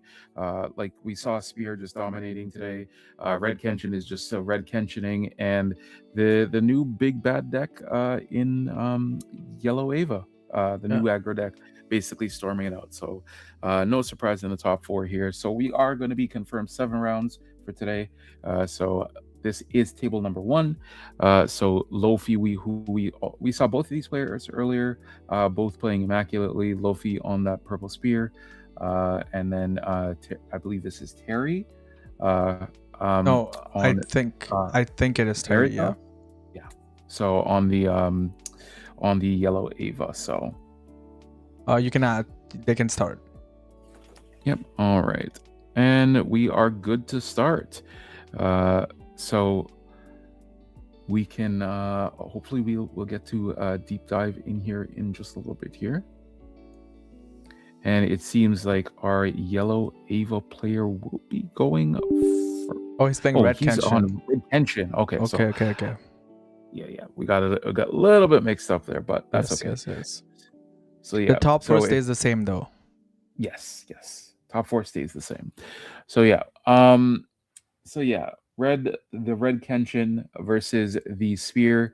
I don't believe we saw this earlier. I don't think we did. Um, but it is just going to be red Kenshin. It will have to play a little bit more aggressively, just because you don't want to give spear any time to set up. But that also can be a detriment as well because you are hitting their life, so they can hit all those draw triggers and stuff like that, which you really don't want them to have more cards. And speaking of a draw trigger, hitting one right there, so they're seeing their tools and pieces that they need to be able to get into that spear as early as possible. And it seems like Lofi here did an AP draw. So it seems like Lofi might just be a little bit bricked up here. So this is what like what we said earlier, Div. This is kind of what you want to see as red Kenshin, because as soon as you know your opponent's breaking, the best course of action is just going straight to face. That is also can be a double-edged sword as well, because then you're giving your opponent more resources and time to set up. But you got to just punish them, especially in these later rounds. When you're about to snatch victory away from this tourney, you just kind of have to go for it, man. So back over to Red Kenshin. So the question is, will he just do the double push or do a single push and look to extend in, or will he just wait a little bit, play it more passively? So yep, we see here the Kaoru coming down, the double energy.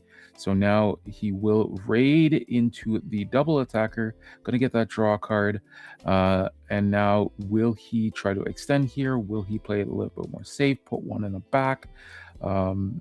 Plenty of options here. This is just still going to be 3 swings coming down. And yeah, so putting one to the back there as well. And yeah, this is now 3 swings. So this is going to bring Lofi down. If barring any specials or anything like that, this is going to be looking down the barrel of 3 swings. So putting Lofi down to 3. And just saying, hey man, if you don't do something next turn, I just have this game easy peasy. Oh, he's not gonna restand. He is not gonna restand. Oh, so playing it, choosing to kind of like starve it out a little bit. Okay, this is definitely interesting. Maybe he's respecting the fact that potentially if Lofi doesn't find something here, he can go for game next turn instead of trying to give Lofi more resources, right? playing a more starving game plan, which we can definitely see here how he has gotten here because he clearly knows the lines for not giving his opponents resources. And yeah, exactly what's happening here. Lofi is not seeing what he needs to see. No early game at all, no zero cost. So it doesn't look like Lofi can bridge. So probably just going to move to discard here and has to rely on his life here to bail him out. And what's the max amount of damage here that can happen? So on the side of Veritas, if he goes to the next turn, he raids into another a double attack Kenshin. That's 2 swings. That's potentially OTK there. And that's kind of what you would want to do, and you just have to go for it here. But so let's see what ends up happening here. Yep. Pushback raid. Oh wow. That is that's a double attacker. Sorry, my bad. Oh my god. My days. That is 7 swings right there. So basically saying, hey, it doesn't matter right now. I'm just gonna go swinging. Yeah. Going swinging, no matter what hits here. If a special gets hit, that's fine. I still have all these swings. And notice how he's sequencing this. He's sequencing it in the way where he's just swinging 1, so he doesn't miss out on any swings at all. So here, we're going to see another discard. We're going to restand. And yeah, this is just game here. And yeah, that is super, super unfortunate on the side of Lofi.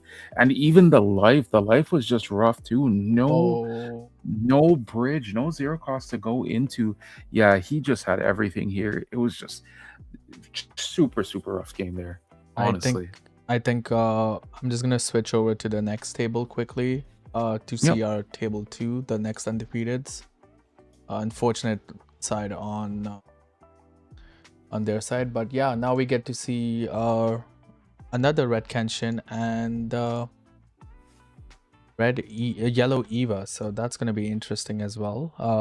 While I have it set up here real quickly, there you go. Okay, and there you go. Cool. Yeah, okay, cool. They're on the right side too. Perfect. Don't have to change much then. But yeah, so very quick game, but we seem to be going bar for bar here. So it seems like it's 4-3 right now. Kenshin does have the advantage against yellow, but yellow does have that full board there. And because Kenshin actually can't easily get rid of these, it kind of is like a little bit weird for yellow, because yellow wants their Ray to go to the sideline to be able to bring back the Ray and stuff like that. And if they're not bringing back the Rays, they're kind of losing out on the board presence that yellow is known for, right? But they still have a pretty wide board, so it can get pretty sticky. So here we're going to see a pushback, pushing back that Ray there, and now going to go swinging in, swing, get the draw, restand. And now the question is, do you take this block here? Do you just let it go? So yeah, just going to block there with the I believe that is Misato. So gonna push back, going to do it again, block, and then going to go in for the final swing here, and just ends up taking only 1, and that is a get trigger. Yes. So I don't know if you know, but a little bit of storyline here. This is actually a Pepito and Terry rematch from the last online battle, where they kind of like faced each other, right? And yeah, so Pepito, I think, took it the last time. Can Pepito repeat it? Correct me if I'm wrong, but from what I remember, Pepito did take it last time. But I could be wrong. But yes, this is a rematch. 2 very active online players. You know, they play in the D3 Discord, which is, you know, the premier competitive Discord to kind of run games, lab out, play games online. So, and practice. So that's where these players come from. But yeah. Terry won last time. Okay, Terry won last time. Okay, so can Terry win it again, or can Pepito steal it? He is gonna special the double attack Kenshin. Okay. Yeah. So we are going 3 swings. Yeah, right so it now. seems like that last trigger there was a color trigger. Trigger. Yeah. Okay, so wow. Yeah. Terry might actually have this if there's a way for him to kind of like swing a little more, but Pepito has 4 life, that's a lot. You might see a special there. If you do see a raid there, it's tough because there is no target on Pepito's side. So I'm gonna tap 2, play the Asuka. Ooh, killed one of the Misatos to clear board. Okay, so no active triggers there too. Okay, yeah, we're gonna go to swing in our penultimate round here to see who makes it to the finals, and it's a final, speaking of. Okay, we go swing again. We're gonna go hit a nothing.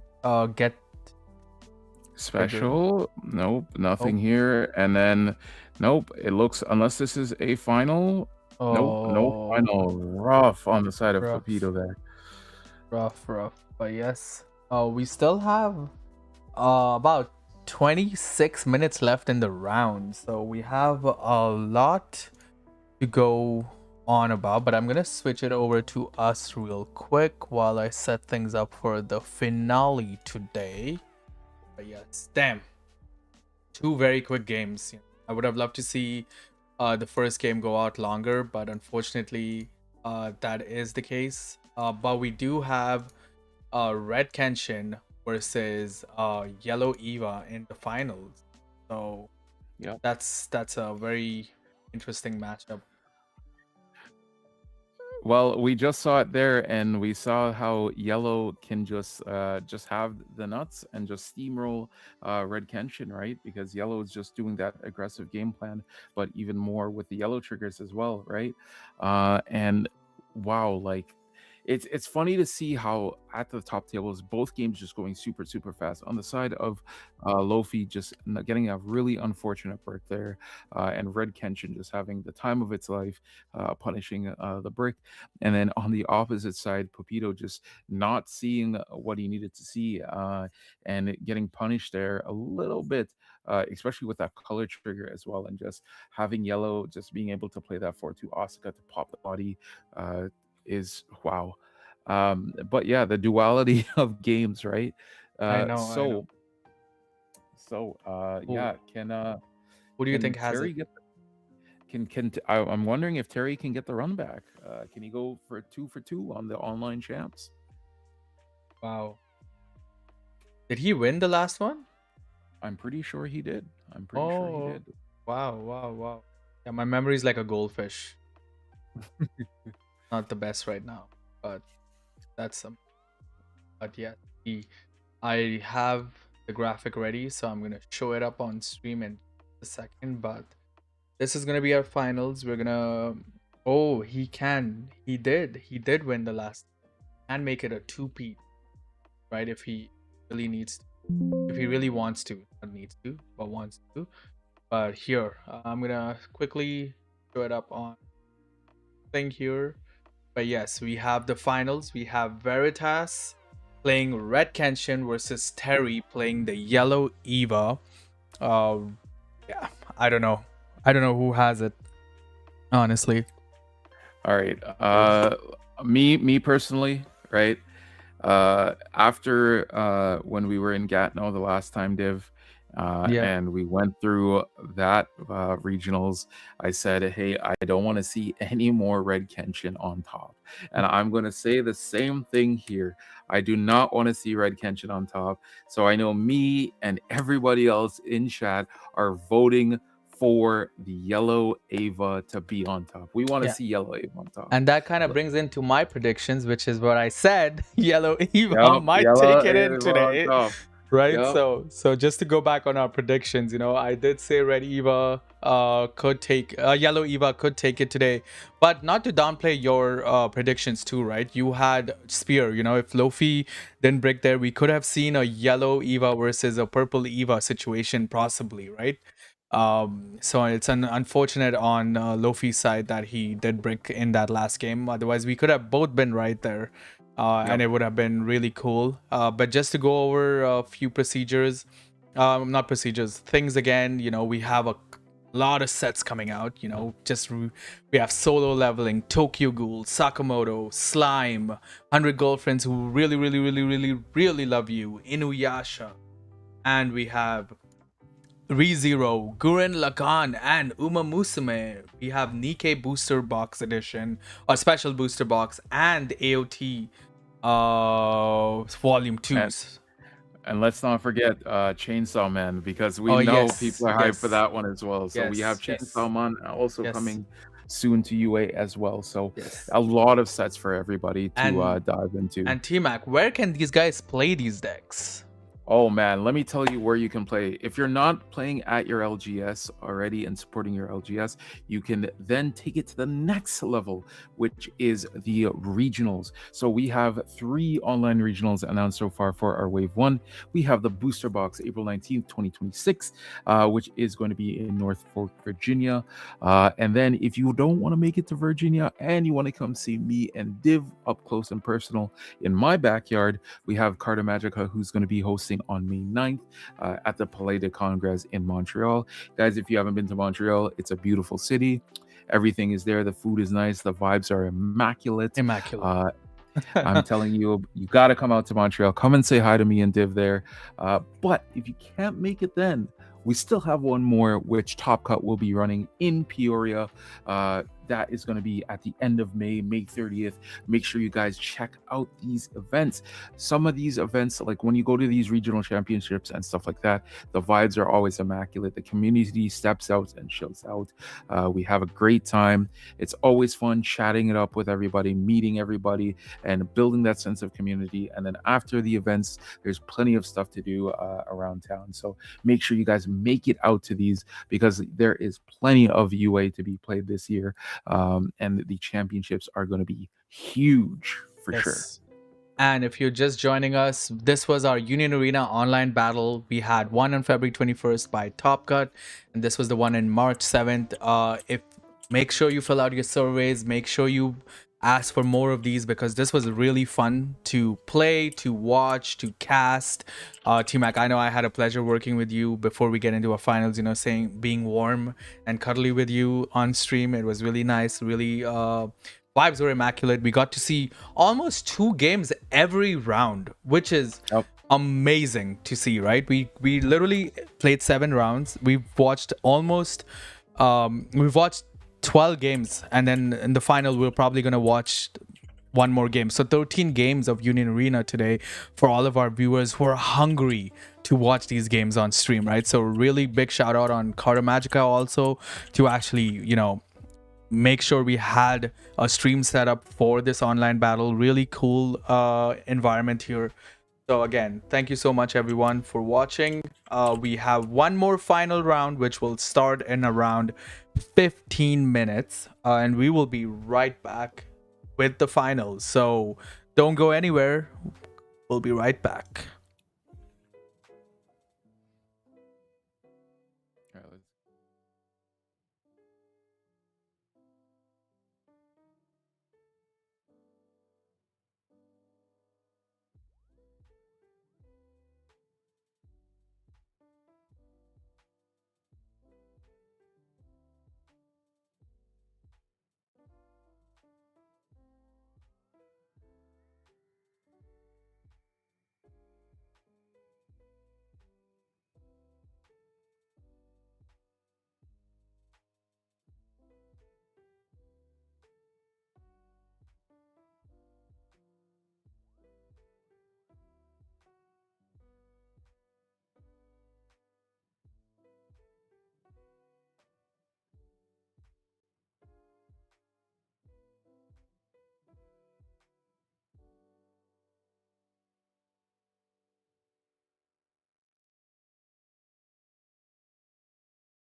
sounds good.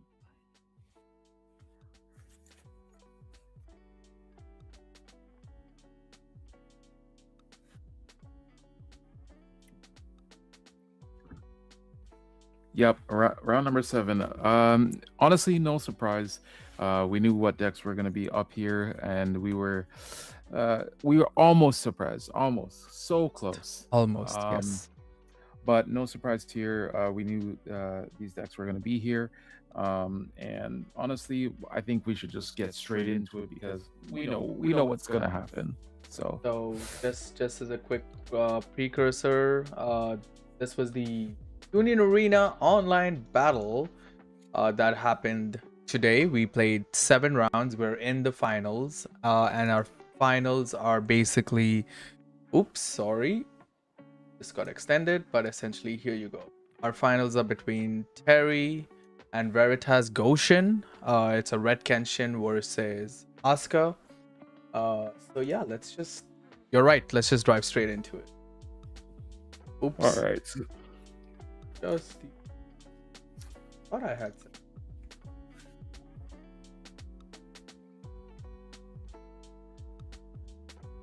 We're just gonna wait for the players to come.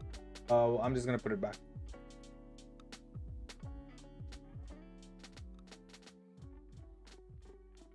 Yeah, we're just gonna wait for them to come on. Yes. But yes. Oh, love that when that happens. As soon as I move the whip, they're back in. But yes, open up their thing. You'll be fine. Perfect. Yes. So, I might have to. Veritas is playing Red Kenshin. So, look at that. This guy's stunting, eh? Listen, Terry. I can show you 2 of those. Okay, just don't worry about it. Yeah, they forget, just because we're on comms doesn't mean we don't play the game. Yeah. Right? Yeah, when we take off the commentary hats and we put on the player hats, it's a different thing, right? It's a whole different scenario, yes. But that being aside, so Div, let's ask the question: who do you think has the advantage right now in this matchup, and what does the other person have to do to get up? Because me personally, I think right now Kenshin has the upper hand here for sure. It's not to sound cliche, but it's whoever sees their cards first. But in this scenario, it really matters, right? Like if the Kenshin sees his Karu cards first, he's setting a board, and all you have to do is play the Kenshin, raid the Kenshin, play the Kenshin, raid the Kenshin, right? On Terry's side, if he sees the Misato, just play a cards whenever he hits a life, because Kenshin does attack more than a regular amount, right? So if Terry sees the Misato early on, it really helps slow down Kenshin pressure and stuff. But yes, these are the things you can get by playing in online battles. You can get the boxes, you can get championship cards, you can get a bunch of different things. But yeah, Terry really helping us out with this one. Yep, showing off everything there because Terry's no stranger to being in these finals. Yes. Yeah. So, if you guys haven't joined one of these, it's they are a newer thing. This is the second one to have happened, but hopefully we can see a lot more because there's nothing like being able to play the game we love, Union Arena, at home in our PJs. So, it is really, really fun, and it does give a lot of opportunity to players who can't always go out to the regionals. They can have an opportunity to still be competitive and play UA at a competitive level. You guys are good to start, by the way. Okay. Got it. Thank you. Yeah, I gotta. All right. Yeah, you definitely choose because I got. Oh, those are ones? And stuff Yeah. Like that. Oh no. No. I will take first. Let me just mute them. There you go. Perfect. There we go. We're back on stream. Yes. Okay. Start the timer, and we're good to go for the finals of the Union Arena March 7th online battle. We have Terry piloting the Yellow Eva and Veritas Goshen piloting Kenshin. Let's see if Kenshin takes it, or can Terry become the 2-time online champion? Stick here to find out.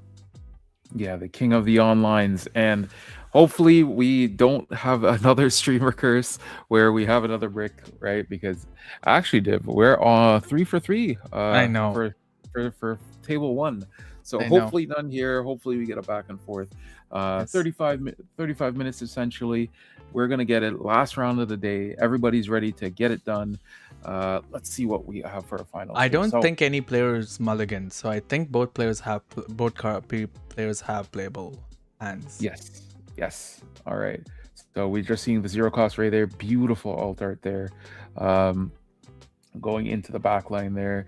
And these first early couple of turns, Div, is just going to be a lot of setting up. Yes. Because both players don't want to give anything to the other player for them to be able to remove. So in the case of Kenshin, to push back and compromise the energy line. And that's what it really will come down to, is that energy line.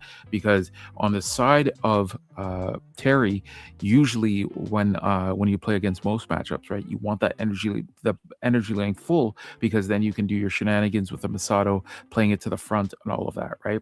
But against Red Kenshin, that isn't the case. You want to have at least one spot in your energy line, because you don't want to get punished by these pushback Kenshins, as we've seen earlier in the day. Just showing off what Kenshin it is, the BP range on it, but yeah, just gonna be just played it out rested up front, eh? Okay. Because he knows that Terry's probably gonna do a push there. We do see the zero cost Masato, and there's no point in swinging because that Kenshin is a 3k, will block out that attack from Terry's side. Still 7-7, still no early damage thrown in, but we do see the Kenshin searcher here. Look at top 3 for a Kenshin. Okay, that does not look good. Whiffing off the 1-cost searcher is kind of dangerous, right? Because could have been your Karus there that have now been sent to the bottom, or your specials or finals. So looking kind of thing. Plays the Karu, okay. Uses the activate main to protect that Kenshin, and then just passes, chooses not to swing, because why would he? He doesn't want Terry to go back to 3 energy, right? So he just passes there. Yep. So playing a little bit of a starvation game plan here, and it's the mid game right now. I think UA right now is all about the mid game. So previously it was always, pushing up multiple bodies early, getting those early game swings in, and like doing the damage, and then boom, you come in with your big boss monster, or our boss character in this regard. But now it's all about that mid game setting up. Make sure you have your pieces online, and making sure you're not just getting destroyed on the clapback. So here we're seeing the setup coming in with that Mari searcher, going to look, I believe it can pull any one of the get triggers. Yes, pulls the other other Ray. Yeah, and we're seeing 3 rays on the board right now, and then we're gonna trash it. Okay. Yes, it's good to have a ray in your sideline, right? Because you can play it out. Or plays the Asuka in the back, so we are at energy sidelines the other Mari to possibly draw 2 cards here, if I'm not wrong. 1, 2, 3 actually, because she has one sideline draw a card, so it's draw 3, trash 1. Wow, really, this thing really good. We use a final for the last one, essentially, and basically we're in a strong start here. We do see the Masato, so we have that set up in front. Last AP to play here. What are we gonna play here? Are we gonna play a card up front? Yes, we are gonna play the Ray SR up in the front. So really cool, strong start. Kind of basically saying to Veritas, you're playing Kenshin, show me what you got. I have this Ray, I can push it back if I need to, with my Masato or my Maris. So let's see what you got. Yeah, in most matchups, this Ray would actually, like right here, right now, this Ray would be like, okay, this is basically a free block if you go into a 4K, unless Veritas plays that 4-2, which basically turns on the Kenshin online. This Ray is just going to it's basically a free block, essentially. Yes. But that one sideline effect, being able to spam out a raid body, will never really come into play because it always will just get pushed back. So Yes. a little bit weirder in this matchup, but still that is a 4K swing every turn that you kind of have to deal with. The question remains to be seen: if will you use a special on this to get rid of this 4K every turn? Yes. Now it's on Veritas' side. Mind you, both players are still at 7 life. We've seen past games from both these players where, by almost 6-7 minutes into the round, they've already chunked a huge portion of their opponent's lives. So, it's a really, really tough matchup here. Not tough, really, really hard matchup here against these two. But yes, we are gonna raid into the double attack Kenshin. We're gonna draw the card as a when played raid effect. And essentially now we have 2 more AP to work with. So do we see another Kenshin and a Kenshin raid coming on, or do we see a special here play here?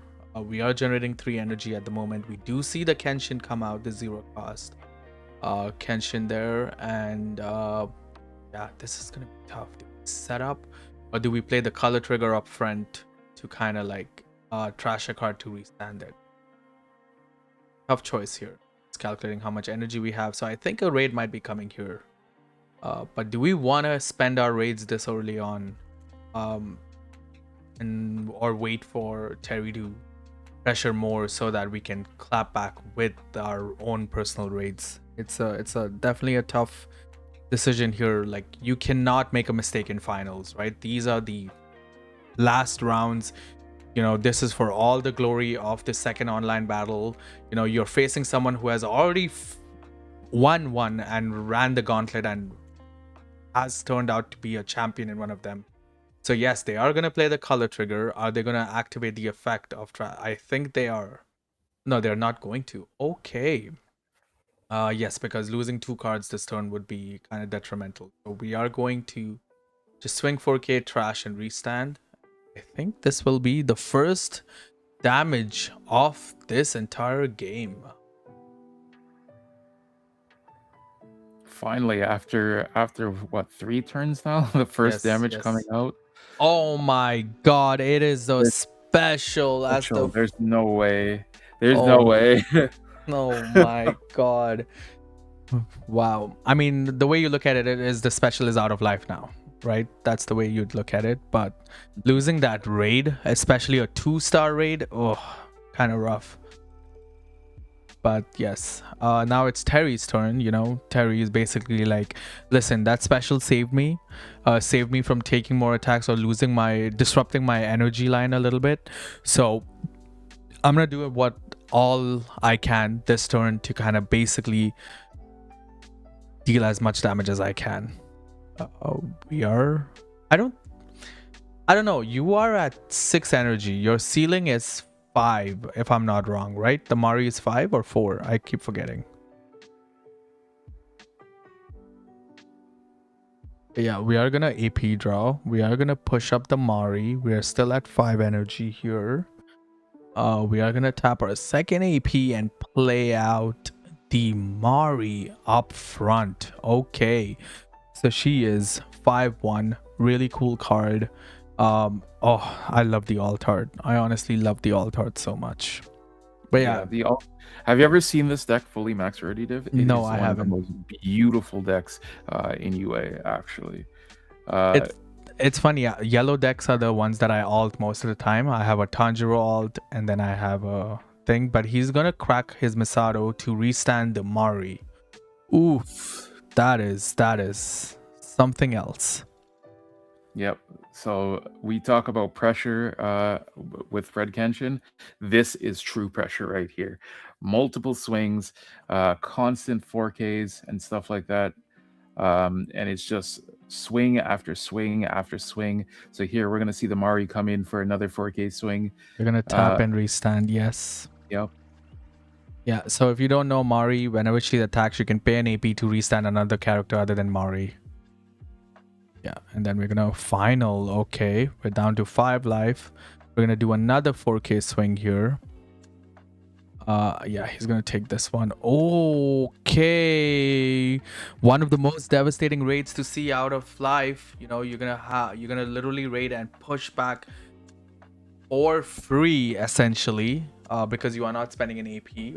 This is something Veritas really wanted, a lifeline, if you will. But yes, and then the turn's gonna pass because the BP ranges of the Mari and the Ray, 0 cost and 1 cost respectively, isn't enough to overpower the other Kenshin cards on Veritas's side. So we are 6-4 life. Veritas does have the threat of impact, is at 3 energy, 3 AP to work with, 3 Kenshins in the front line, right? 2 of them unrated, 1 of them rated. So this is really looking good. We did see him pull the 4-2 Kenshin off of life a little earlier. So could that be something he's thinking of playing? Because he does have the Oath Not to Kill in his sideline. So we are going to go Kenshin searching again. We're going to look at the top 3. And yes, so Mari is 4 cost. So nothing. The ceiling is 4. Okay. But yes, the Asuka is 4-2. That's correct. Asuka is 4-2. But yeah, we're going to really have to make a decision. What do we pick here? A pushback Kenshin here would really be really cool. Oh my god, I love reading the future out here. But yes, my gaze. he The does clairvoyance, think, man. I know. Both of us today are on another level, eh? We're like really tapping into the space-time continuum, if you will. But yeah, both players taking their sweet time to play, which is a good thing because in this format, at this stage, you need to basically see lines, all the possible lines, possibly think 2 to 3 turns ahead of what could happen, what my opponent can have in his hand, right? The Terry with 6 cards in his hand compared to Veritas with 5, you know, possibly will go down to 3 because he has 2 APs to work with. Unless he pays the 4-2 Kenshin, is looking really, really good on Veritas's side right now if he does use the raid. But let's see. I think what Veritas should personally do is raid the Kenshin in the back. Did he trash the special? Oh, and he uses the other special. Oh, wow. He trashes one and uses the other special. That means his hand must be really nice. Okay, we know one of them is a raid. We know one of them is a 4-2 Kenshin. Okay, so one of them is a 4-2 Kenshin and the other one we don't know. But now he's wondering, should I push it back or keep it in the front? Sorry, push this card back front or keep it in the back. He is going to still be able to activate the pushback effect to move something back. So that's what he's going to do. He's still threatening 3 swings, one of which is an impact. So that's where we're going to go into the attack phase now. We are going to swing with our 3k burst. Yeah, you swing with the 3k first here just to see if he chooses to block to get that draw card, or does he just take here and just oof. Oh wow. Another one. Wow. He basically, Terry's deck basically was like, I saw your 2 specials, you can see my 2 specials. Oh my days. I know. And that's the thing. He picked those 2 life too. So he just basically called to them. Oh my days. God. Yeah, I think Veritas was smart to not basically push the pushback Kenshin up front because that special would have been a little more devastating. But yeah, so now we have Terry's turn. It's 5-4. Terry has his energy set really well. So we could possibly see an Asuka come up, but the real question is, do you want to play an Asuka to just delete a Kenshin that is not rated? Like it's a tough choice there. But we're gonna see him push the 4 cost Ray up with 5 energy in the back, 3 AP to play with. Yes, for folks who want to understand, he pitched the card to basically pitched the special to kind of like for his Kenshin Searcher. And no, he did not swing with his impact first. He swung with his other one first. And that's why the impact basically got deleted. Mm-hmm. Yeah, usually you don't swing with the impact first because you want to have your opponent force the block. But we do see the 4-2 Asuka come out. And, you know, basically, does he use the effect to pop? He does. He pops his Ray to pop. I think he should pop the color trigger. Yes, he does pop the color trigger on Veritas's side. So now we have 3 swings threatening here, right? So we play the Mari back as a free play. We're going to do the effect to search and essentially take back another Mari for next turn, letting Veritas know, listen, I have these cards in my hand. Show me what you got. Yeah, for folks who want to know, swing impact last is better because you're forcing board clear on their side, but ooh, this is an add to hand. We're going to swing 4K again. Veritas down to 2 life at this stage. Oh, an active trigger. Okay, that helps him a little bit. Okay, and we're going to pass. So with 2 to 5, Terry really showing why he was the previous champ in this format. Yep. And just the logic behind it, a little bit more logic behind it as well, is just that when you, especially when you go to the last little bit of life, swinging that impactor last just means that your opponent now has to think, am I taking these swings here, or am I going to block out here? So the impact swing is not as valuable. It puts just additional pressure. Another line of thinking.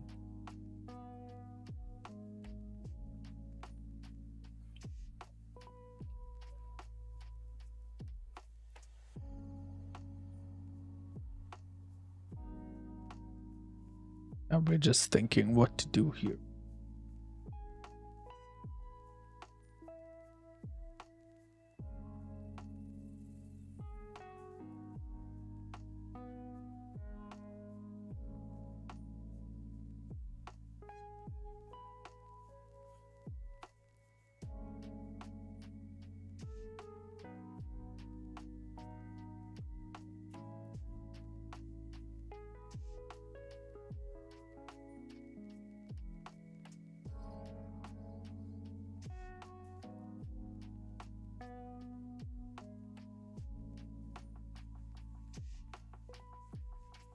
Okay, we do play the Kenshin out in the back. We push the impact Kenshin up front.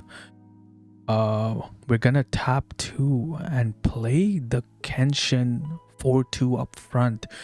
I don't know how I feel about that empty space on Veritas's board, especially knowing that Terry has the Mari for the restand effect. Okay, but he is gonna move the Oath Not to Kill into his removal, so his Kenshins now do kill and basically don't get pushed back. And then we're going to go into our attack phase. We're gonna start swinging with the 4-2 first. Oh, there's a little bit of a decision here. See, guys, you know how chat was talking about what to swing with first, impact or regular or whatever. It's a tough decision, right? Because you see a special now and it's basically done, but we're gonna swing the 3K first. So that's blocked. We're gonna swing the 4K, and now Terry's like, should I block it out? He does block it out. Okay. And then the impact. So he does take the impact here. Goes down to 4 life, and it's an active trigger. So turn passes. It's now 4-2 on Terry's side. Can Terry tear up the competition today and basically make his way into victory, or will this last one more turn for Veritas to clap back and basically show what he has? We are towards the end game now. Basically, we are gonna push the Mari up. We are at 3 energy now. 3 AP to play with. So we are going to try to first set up our energy from what I think. Yes, we are going to play another Masato. Very nice. Very nice.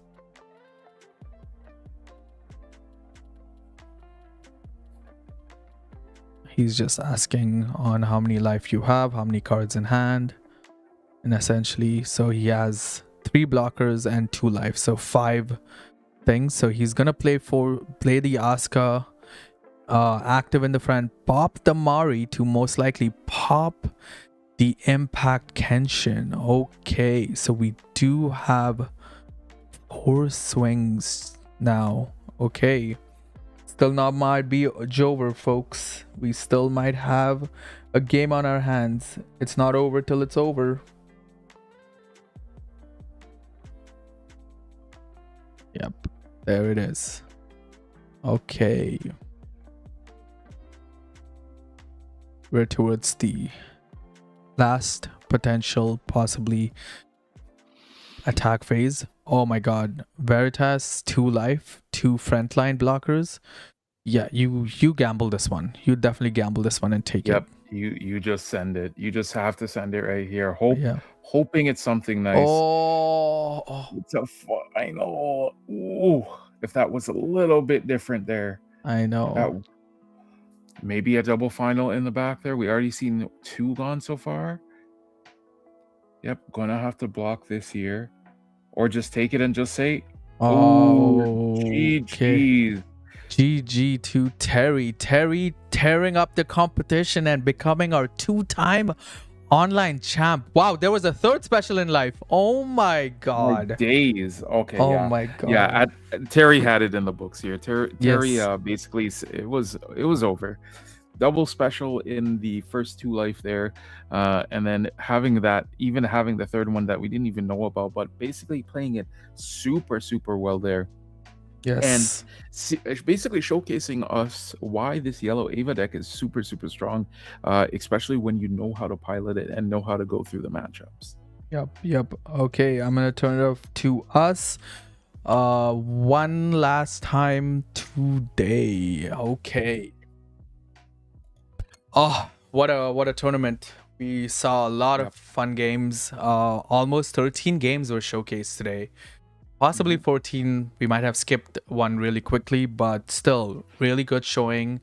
Yellow Eva takes it again in the online battle. So 2 for 2 on the Yellow Eva, right? Pretty strong thing. But yes, I like to point out, T-Mac, my prediction was true.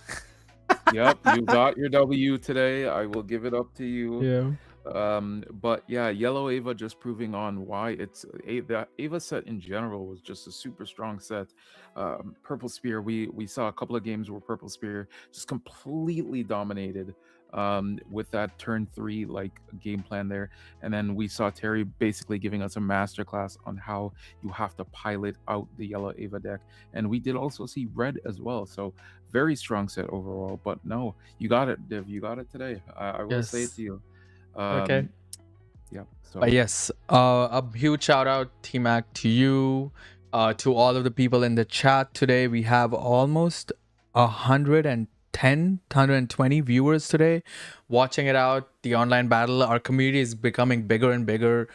Solo level with all the new sets, solo leveling. Kagurabashi bought a lot of players, right? Like my locals went from 10 to 12 players to like 25 this past week. So definitely the numbers have grown. But before we end today, I want to give a huge shout out to all our judges: QB Blitz, Legit Vocals, Quirby by King, Super Gamed, Jose, who was our head judge today, and also to our TO, Carta Magica, and Alex St. Louis, for giving us this opportunity and for hosting it today. Obviously, big shout out to Bandai and the Union Arena team for bringing this format to everyone so they can play it from their home. But yes, T-Mac, any last words you want to say to our viewers? Any shout outs? Anything you want to plug? Obviously, I have to give shout outs to you, Div. Thank you for joining me today on the comms. Always a pleasure yapping with you. Shout outs to the community, because obviously no community means no game. So everybody at home who watched, everybody who was commenting in the chat, all the players, make sure like all of you guys, appreciate you guys so much. Also give a big shout outs to the homies over at D3, carrying the online scene as well. I love you guys as well. Shout outs to you guys. Shout outs to GG Haven for always carrying us as well. And shout outs to everybody who was basically around today. And shout outs to Carta Magica as well for hosting and doing all of this stuff for us. Without TOs, we have nothing. So, appreciate you guys over there as well. And yeah, you've covered everything. Honestly, my last words are thank you for joining us. This was a pleasure and hope you had a fun Saturday morning. We will see you next time, most likely at the May 9th event. But thank you so much for watching, and I hope you have a fantastic rest of the weekend. Let me see which one is the one that basically says, I think it's this one. Bye. Bye.